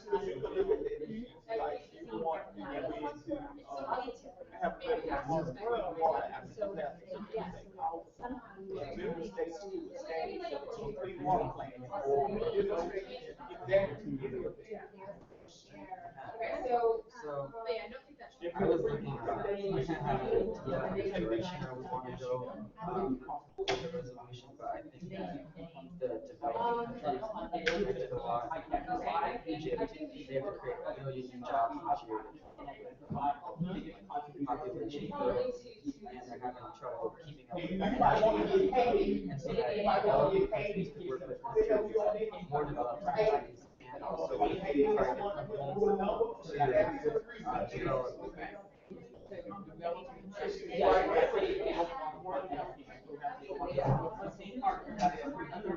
Yeah, I think China for all I know, they have a lot of good technology, solar and stuff like that. And I think that would simultaneously help, help energy needs, make more jobs, and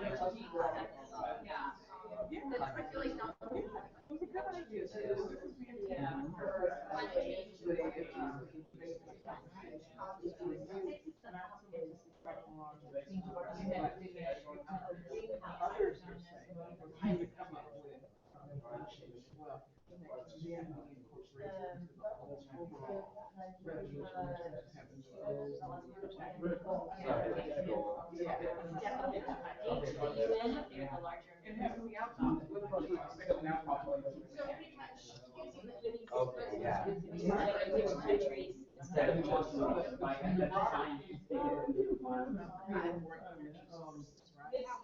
yeah, but also that, like, instead of that, we can just focus on fixing climate change without thinking about economies and poverty and that the human side of things.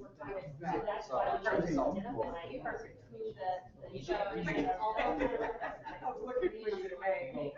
So it would be part of the leader.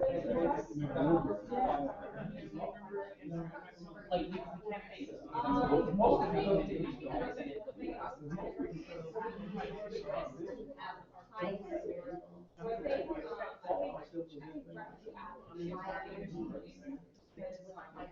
So this would be climate action.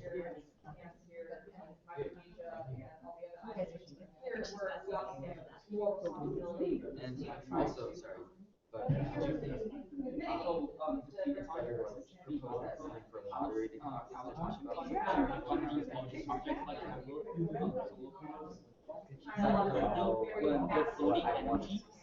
we're trying to burn fossil fuels in general. That's 60% of all fuel emission. By changing all of that,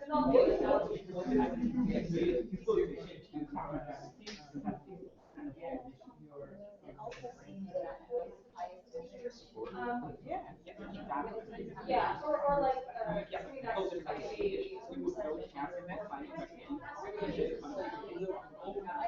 have available, like, no, so what I'm saying is that, instead of like, let's say, they go to the region and clear a drought. Instead of doing nothing, that's out of our jurisdiction, or maybe and building camps, which is actually bad now, like all the tradition, bad public opinion, we would instead build camps south of South Africa with this no drought. And instead of, if you guys would provide the funds and the materials, and South Africa would put in the labor, they would hire you to build it. And so what that would do is, you would have to provide it with the instead of you doing something. And also the government committee, like, you're sort of like taking into consideration people from the just maybe like, we don't care about that. Put in the second amount of money possible. Let's install as long as like but no, what's happening is it's not the government has to not incentivize to give out grants. By doing this, it would be more expensive for the UN, but we would have complete oversight of the camps instead of only social residents. Because currently, beyond funding half of camps, like national governments are. And because they're from neighboring countries or different countries, they don't care about the because if you're not there. So it's like, I guess. Do you know anything about climate refugee allocation programs or just refugee allocation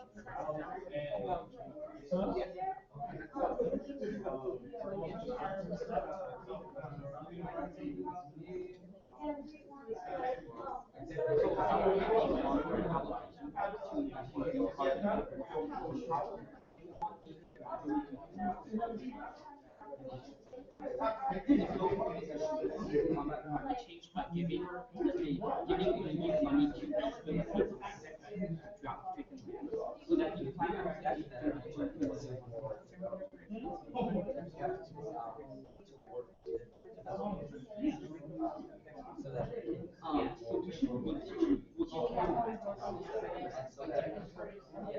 so then, like, you're not just like no, I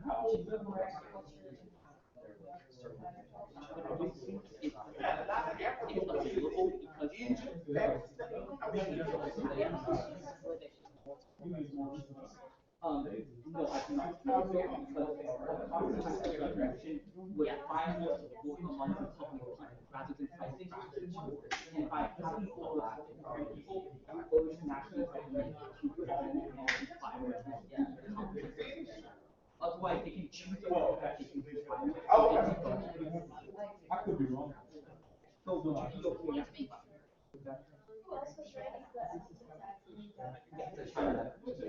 So, like, how they can pay is by donating and also contributing by voting, by taking out the wheels, contributing and also to replace the current power plant with actual wind power. So, would you guys mind being?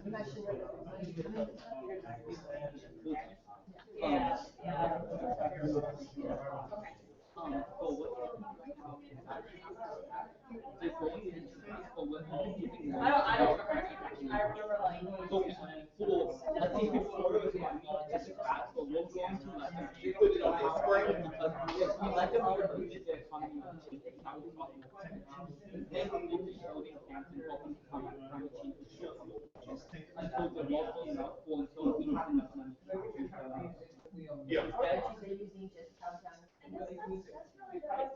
But at the same time, it's a major country's contribution to the world. So this would solve the major. Would you consider being a slot?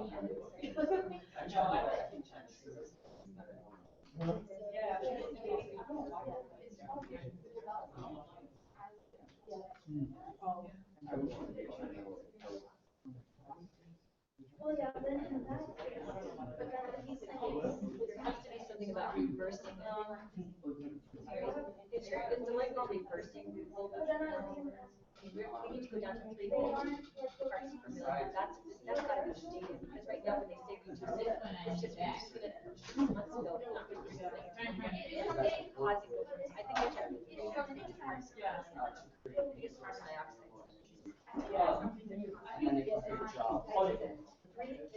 Is that 350? No, if it's not that, it can go into your immune system. It's not carbon dioxide. But it is 350. I want to go back to 350. Yes. I want to use the same. I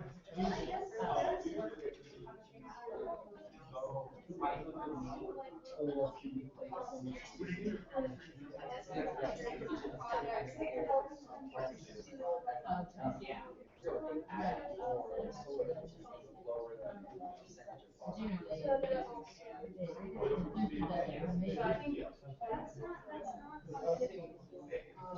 We should also figure out what the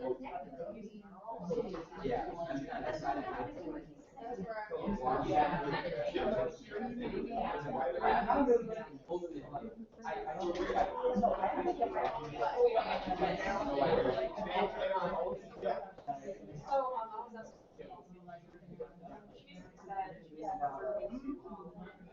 yeah, that the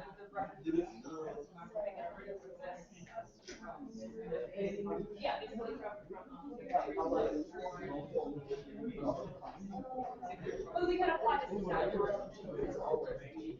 Climate part of it is climate change side, the refugee part is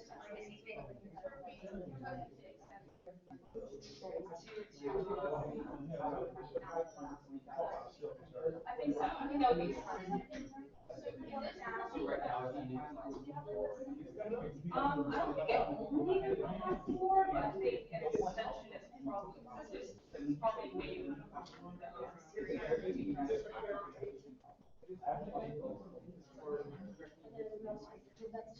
Probably extend it and So it's not that it doesn't apply to climate change, but it's not as far. Not only that, I mean, it's a housing.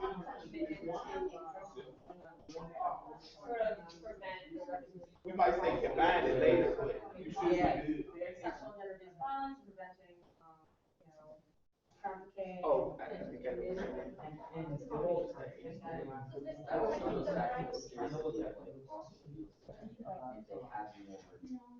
No, I'm it's about voting and everything. Like, I know that there's a migration by. It's in the HD when I know.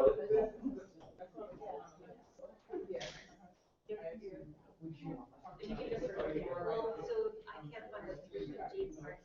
There. Yeah, it's about any fossil fuels around.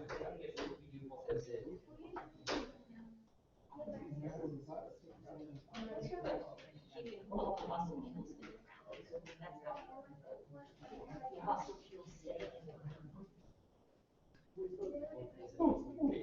Setting the standard across the Midwest development specific for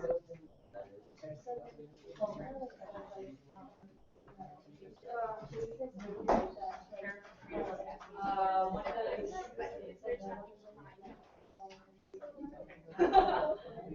I'm trying to outline my Yeah. Where does it say keep fossil fuels in the ground? We're in West. Like, ready for the worst case right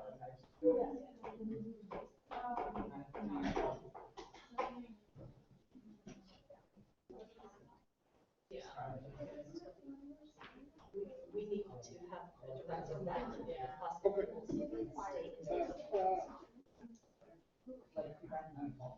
I was. keeping both fossil We look to make sure. They said to me, take this shit back.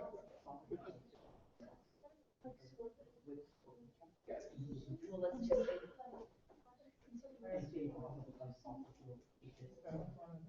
quickly phase out fossil fuels. If we're saying we'll take fossil fuels, we'll stop extracting fossil fuels.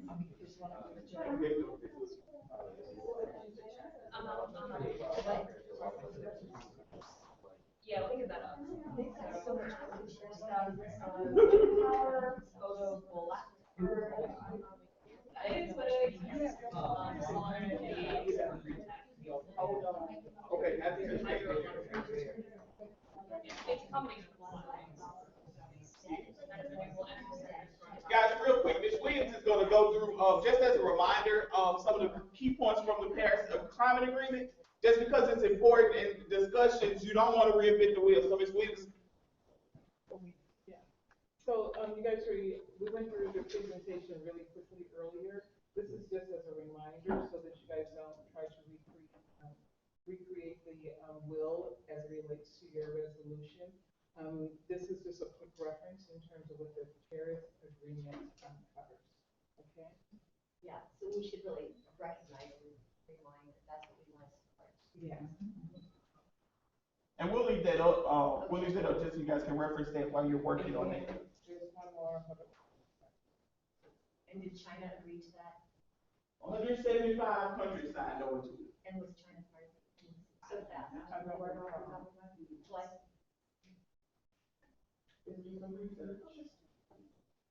China has yes. China does. They have to vote it out. Most of the developed countries were in agreement. This is everything I wanted to show you guys as well. So when we're talking about refugees, and remember where the stars are, those are the countries that have taken on refugees. So for our purposes and the members that we have here, Nigeria, you have 2.2 million people who are internally displaced, and over 200,000 others that are in other countries right now. So thinking about that moving forward, how do you incorporate all of those things into any actions that you might want to see come from this? Turkey, we talked about Turkey earlier with their 2.5 million refugees. Turkey is one of those countries who accepted more refugees than any other country because one, it is a neighboring country to Syria, and it's in a key area of that part of the world. So taking into consideration those things and the Paris Agreement, what are some of the actions that you can work around in the Paris Agreement? What are some of the things that you can work with in that Paris Agreement to bring more attention to actually getting those things that have been agreed to in the agreement, getting those accomplished? How do you make those things happen? And so that's what I think we should kind of look at. How do we get those things to happen? What can we push in those Paris Agreements to push forward, whether it's educational wise, whether it's funding, whether it's administratively, what do we want to push forward as UNEP?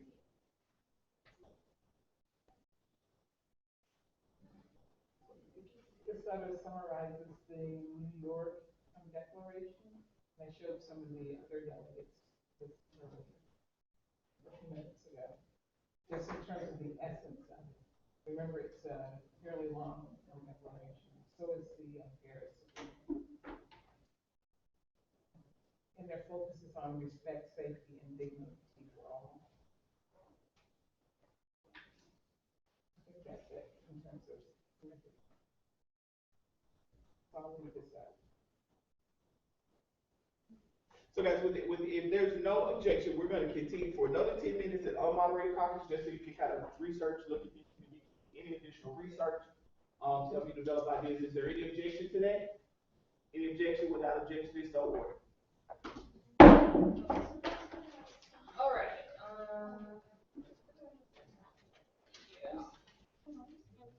What do you want to discuss first? Is there any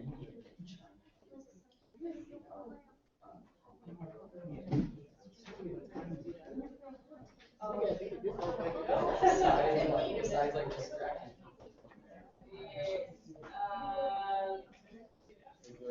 I think that's the main thing.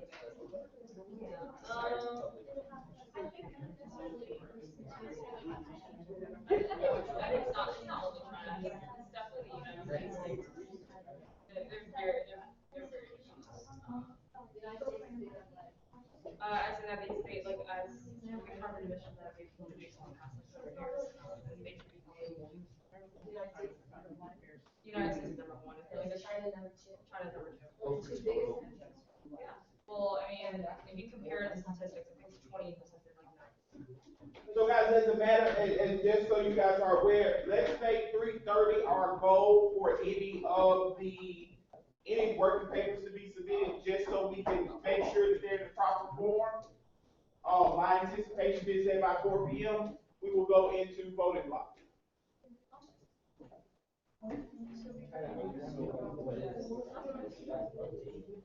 Yeah, we're going to be two, like in our resolution, we have 2 towards the climate change part, and separate this. And the climate change part is basically, it's based off of the New York declaration about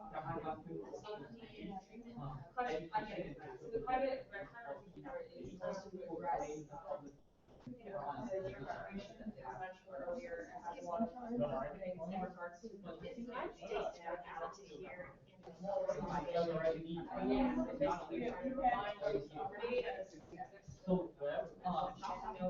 Responsibility for sharing because apparently we're looking at that one of the resolutions to address in that area. Have that conversation more that's about divided responsibility. Yeah, right. That's climate change.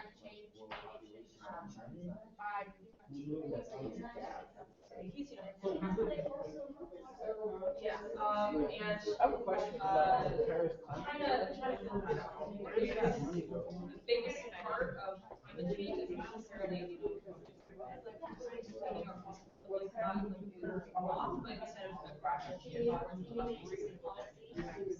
think I've mentioned that. That's what, that's the second part, is these things, America and other suggestions, Europe suggestions as well.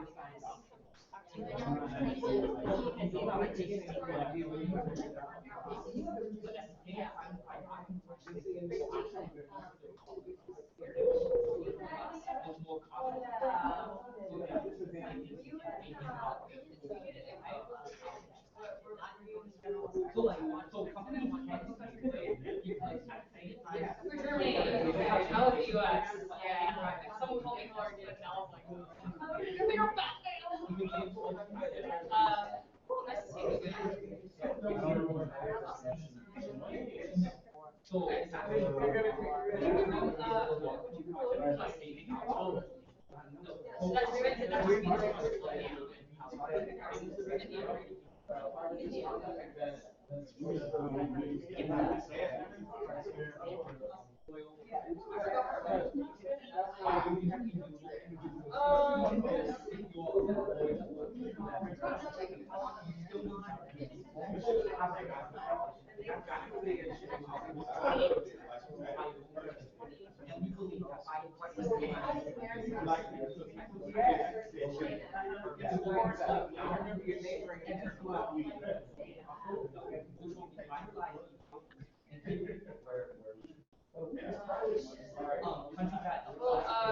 This says the cumulative emissions between 2015 to 2007. US is 28.8%, China's 9%, Russia is 8%, Germany is 7%, UK is 5%. 28.8, China's 9%. Yeah. So don't you think that the US is the largest, has the biggest,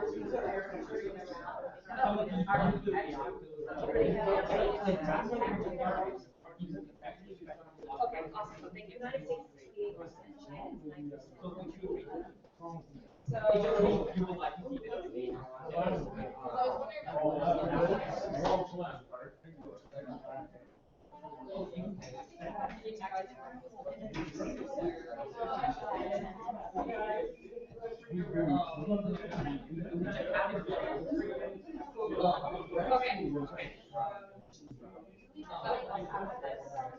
and so what we see on the African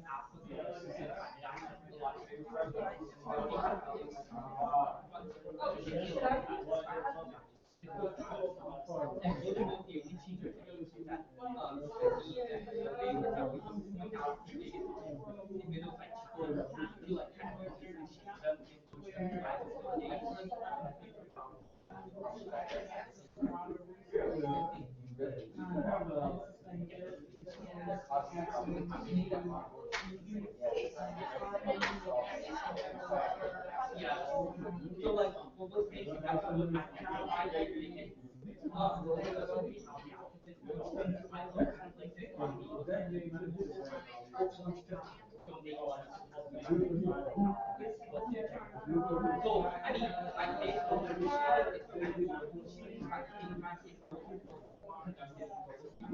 if you walk right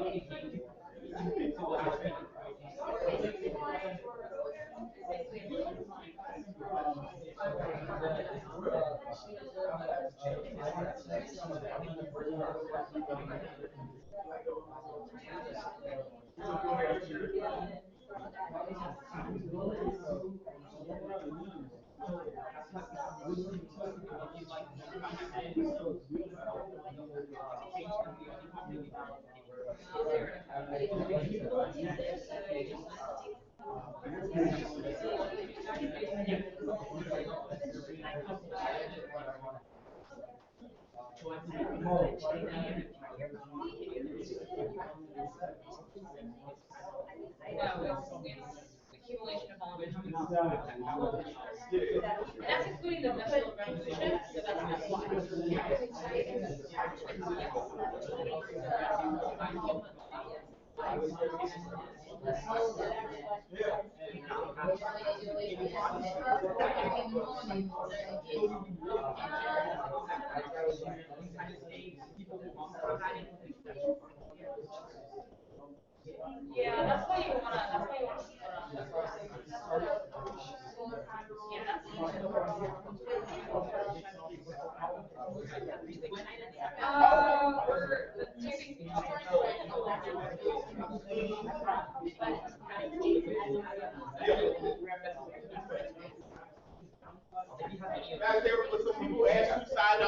Paris Agreement, we do have that up if you want to see that information. It's 175, so how many people have you in 194? So. I'll start the preamble.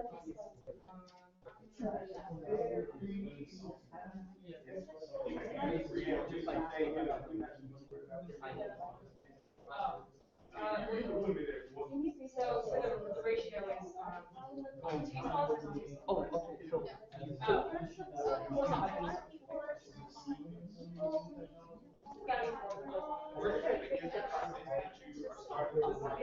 the funding.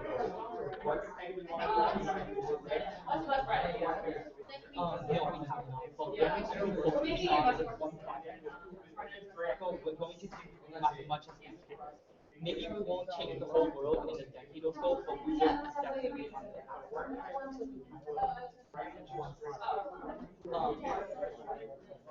So first of all, we have two different funds. One is the family health benefit and really care and its impacts, and the other is to actually change the scope from thinking nuclear for renewable sources, right? And those are the one at a time, so those who cost billions of dollars. But unfortunately, the smaller actions only cost billions, and countries will do it, as we've seen in the past, especially after the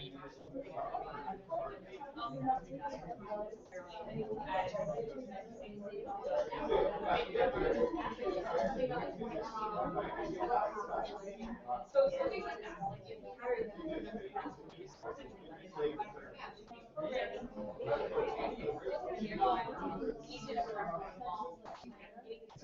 And then you start getting.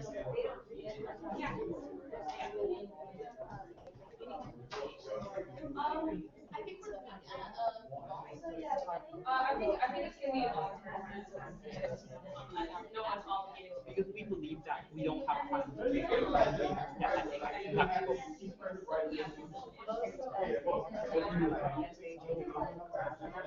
There won't be any, because at the worst, we will only have enough sufficient funds to sustain the people that are currently in need, which is still no problem. Yeah. No, we won't, because we have enforcement mechanisms that get around that.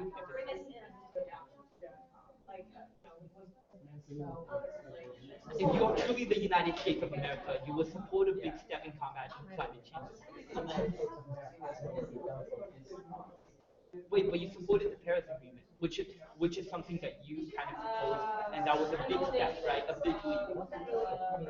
Yes, because there has been no comprehensive agreement. The last one was the Kyoto Protocol, which the U.S. backed out. So if you are the diplomat under the Obama administration, you would immediately need to support this. And I believe as of 2016, Obama is still in power. Is that correct? Can we count on your support there?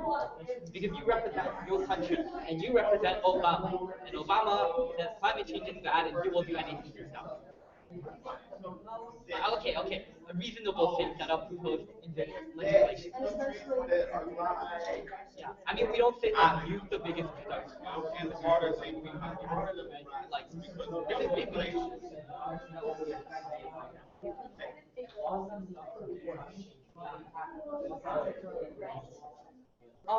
It's still good because South Africa is a trading partner with China, and at the same time, what we've seen in the past, the US hasn't engaged in like conflict with China or with the South China Sea, right? And you're still big trading partners. They're not going to restrict you just because they're dependent on you. And in a trade war, no one benefits. In a real world, no one benefits. But you guys can still play power games, and in the meantime, South Africa is friends, and Africa is too, right? We're friends with both countries. Like, there's no harm in supporting the people. We're not North Korea. You can't explicitly support. We're not Russia. Normally the people, they just small chamber, they got kicked out of UN. No, they left. So they didn't comply by nuclear protocols that they said they would comply by, and when the UN challenged, like 2000, the last few people came to Not sure. So we wouldn't have your support because we believe the Obama administration will work better with climate change action and does not care about what the Chinese government under Xi Jinping is saying about it. What do you do to help?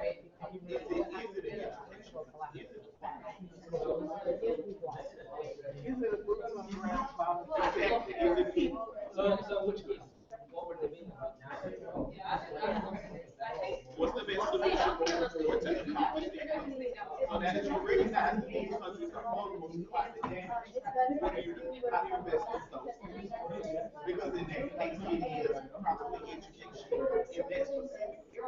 They educate the vulnerable countries that, hey, we may be on the verge of losing this island if we don't walk apart as it relates to global change.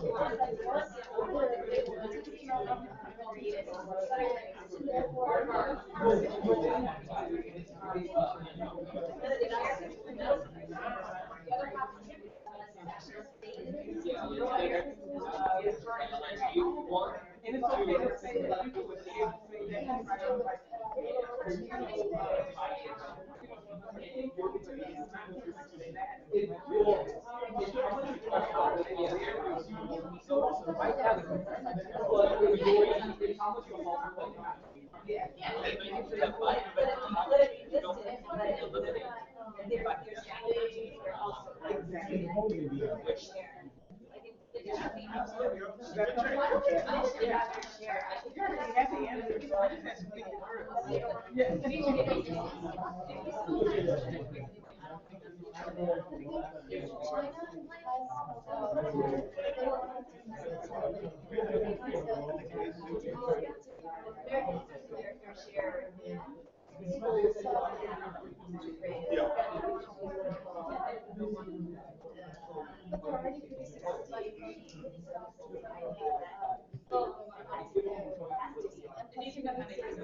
But you're supporting this comprehensive bill?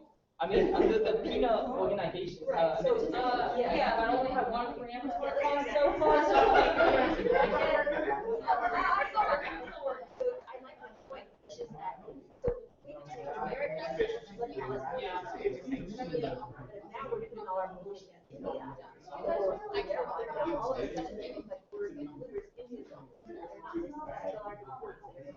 There's some way we need to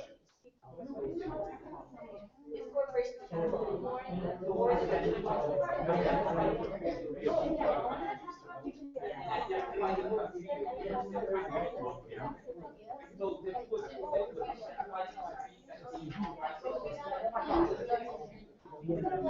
so it's not going to be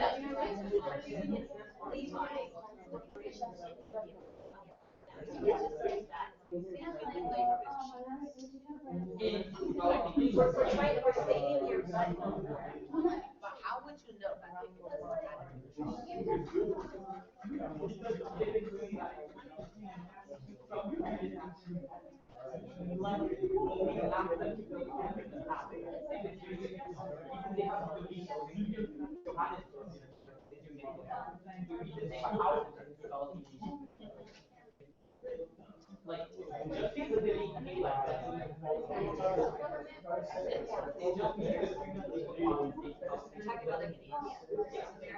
So that's what we need to put in your language that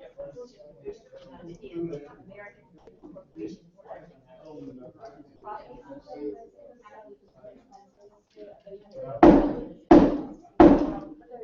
Delegates, in time for the moderated conference has expired. Are there any points of motions on the floor at this time? Seeing none, the chair will recognize the honorable delegate from South Africa. Anyone wishing to be added to the speakers list at this time? Abstain. You're already on there. South Africa would like to build on Chad's great point that most of the major contributors are not the countries themselves, but rather corporations. So South Africa proposes in its resolution conjunction with Brazil, Canada, and Mexico that we identify these corporations that are contributing the most, and we identify the countries they're operating in, so that we can encourage these countries to crack down on these corporations that are contributing most to the pollution and to actually fix the problems inherent in the global pollution we're facing. Also at the same time, we do believe that donations from larger and more developed nations will be forthcoming because they will recognize the prestige it gave them when they are being listed as a nation that helps combat climate change the most. And at the same time, we do believe, contrary to the United States of America, that labor costs, although in different countries may be different, but the quality of their work is maybe similar or even better. And that cost does not influence the quality of their work. And so lastly, South Africa would just like to end off with that a comprehensive resolution is always better than several fractured ones, because comprehensive resolutions can get the public support behind it and force countries to actually promote policy change instead of choosing the resolution they want. For example, China choosing specific previous agreements to follow and other parts to discuss. And as a result, this will actually promote greater change and solve the current problems at hand. Thank you. Thank you very much, Honorable Delegate. Delegate from the United States, at what point do you rise? How would you propose to encourage large companies to stop? Unfortunately, Honorable Delegate from the United States, that is not a point of inquiry. It will be a point of information. However, the delegates from South Africa's time has expired. Normally, there would be a point of information because you're asking him a question. And I'm going to go ahead and allow you to do that. But normally, that would have to be done inside of his speaking time. And 1 minute is, is a short speaking time. So I'll go ahead and allow the question. So, United States, if you want to go ahead and repeat your question, and then we'll allow South Africa to answer. How would you encourage large corporations to stop? So what we've seen in the past is that when we identify biggest polluters, public opinion has a backlash against these corporations or countries, and they buy less of their products and focus more on the goods of their competitors. For example, we've noticed in the past that, for example, when countries like Nike, Adidas have been noticed to be outfitted, people are more likely to buy local brands. So we would hope that the same results would happen by us identifying the biggest emitters of pollution in corporations, so that the public in all countries, not just America or even, say, South Africa, will start buying products from competitors until they stop their practice at home. Does that answer your question?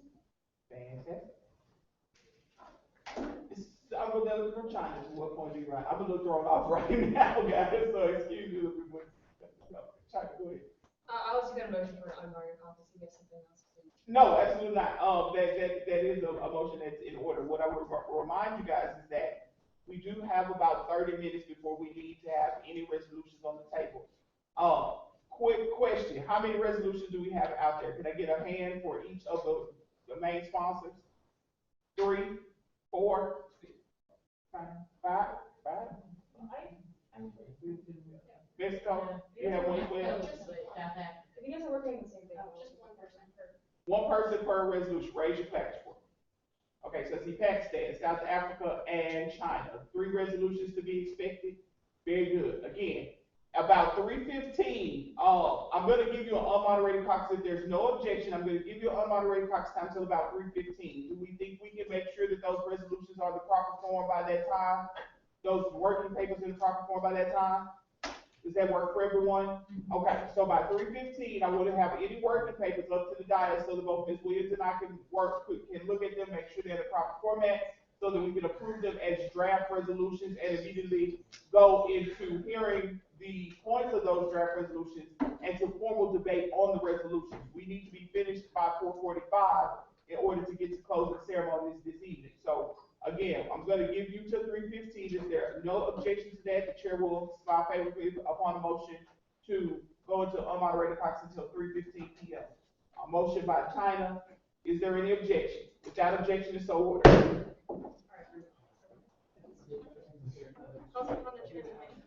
Okay. Is there any slide that you guys want to see? Is this slide okay for you? Anything else you want to change? Any further research that you need to help with?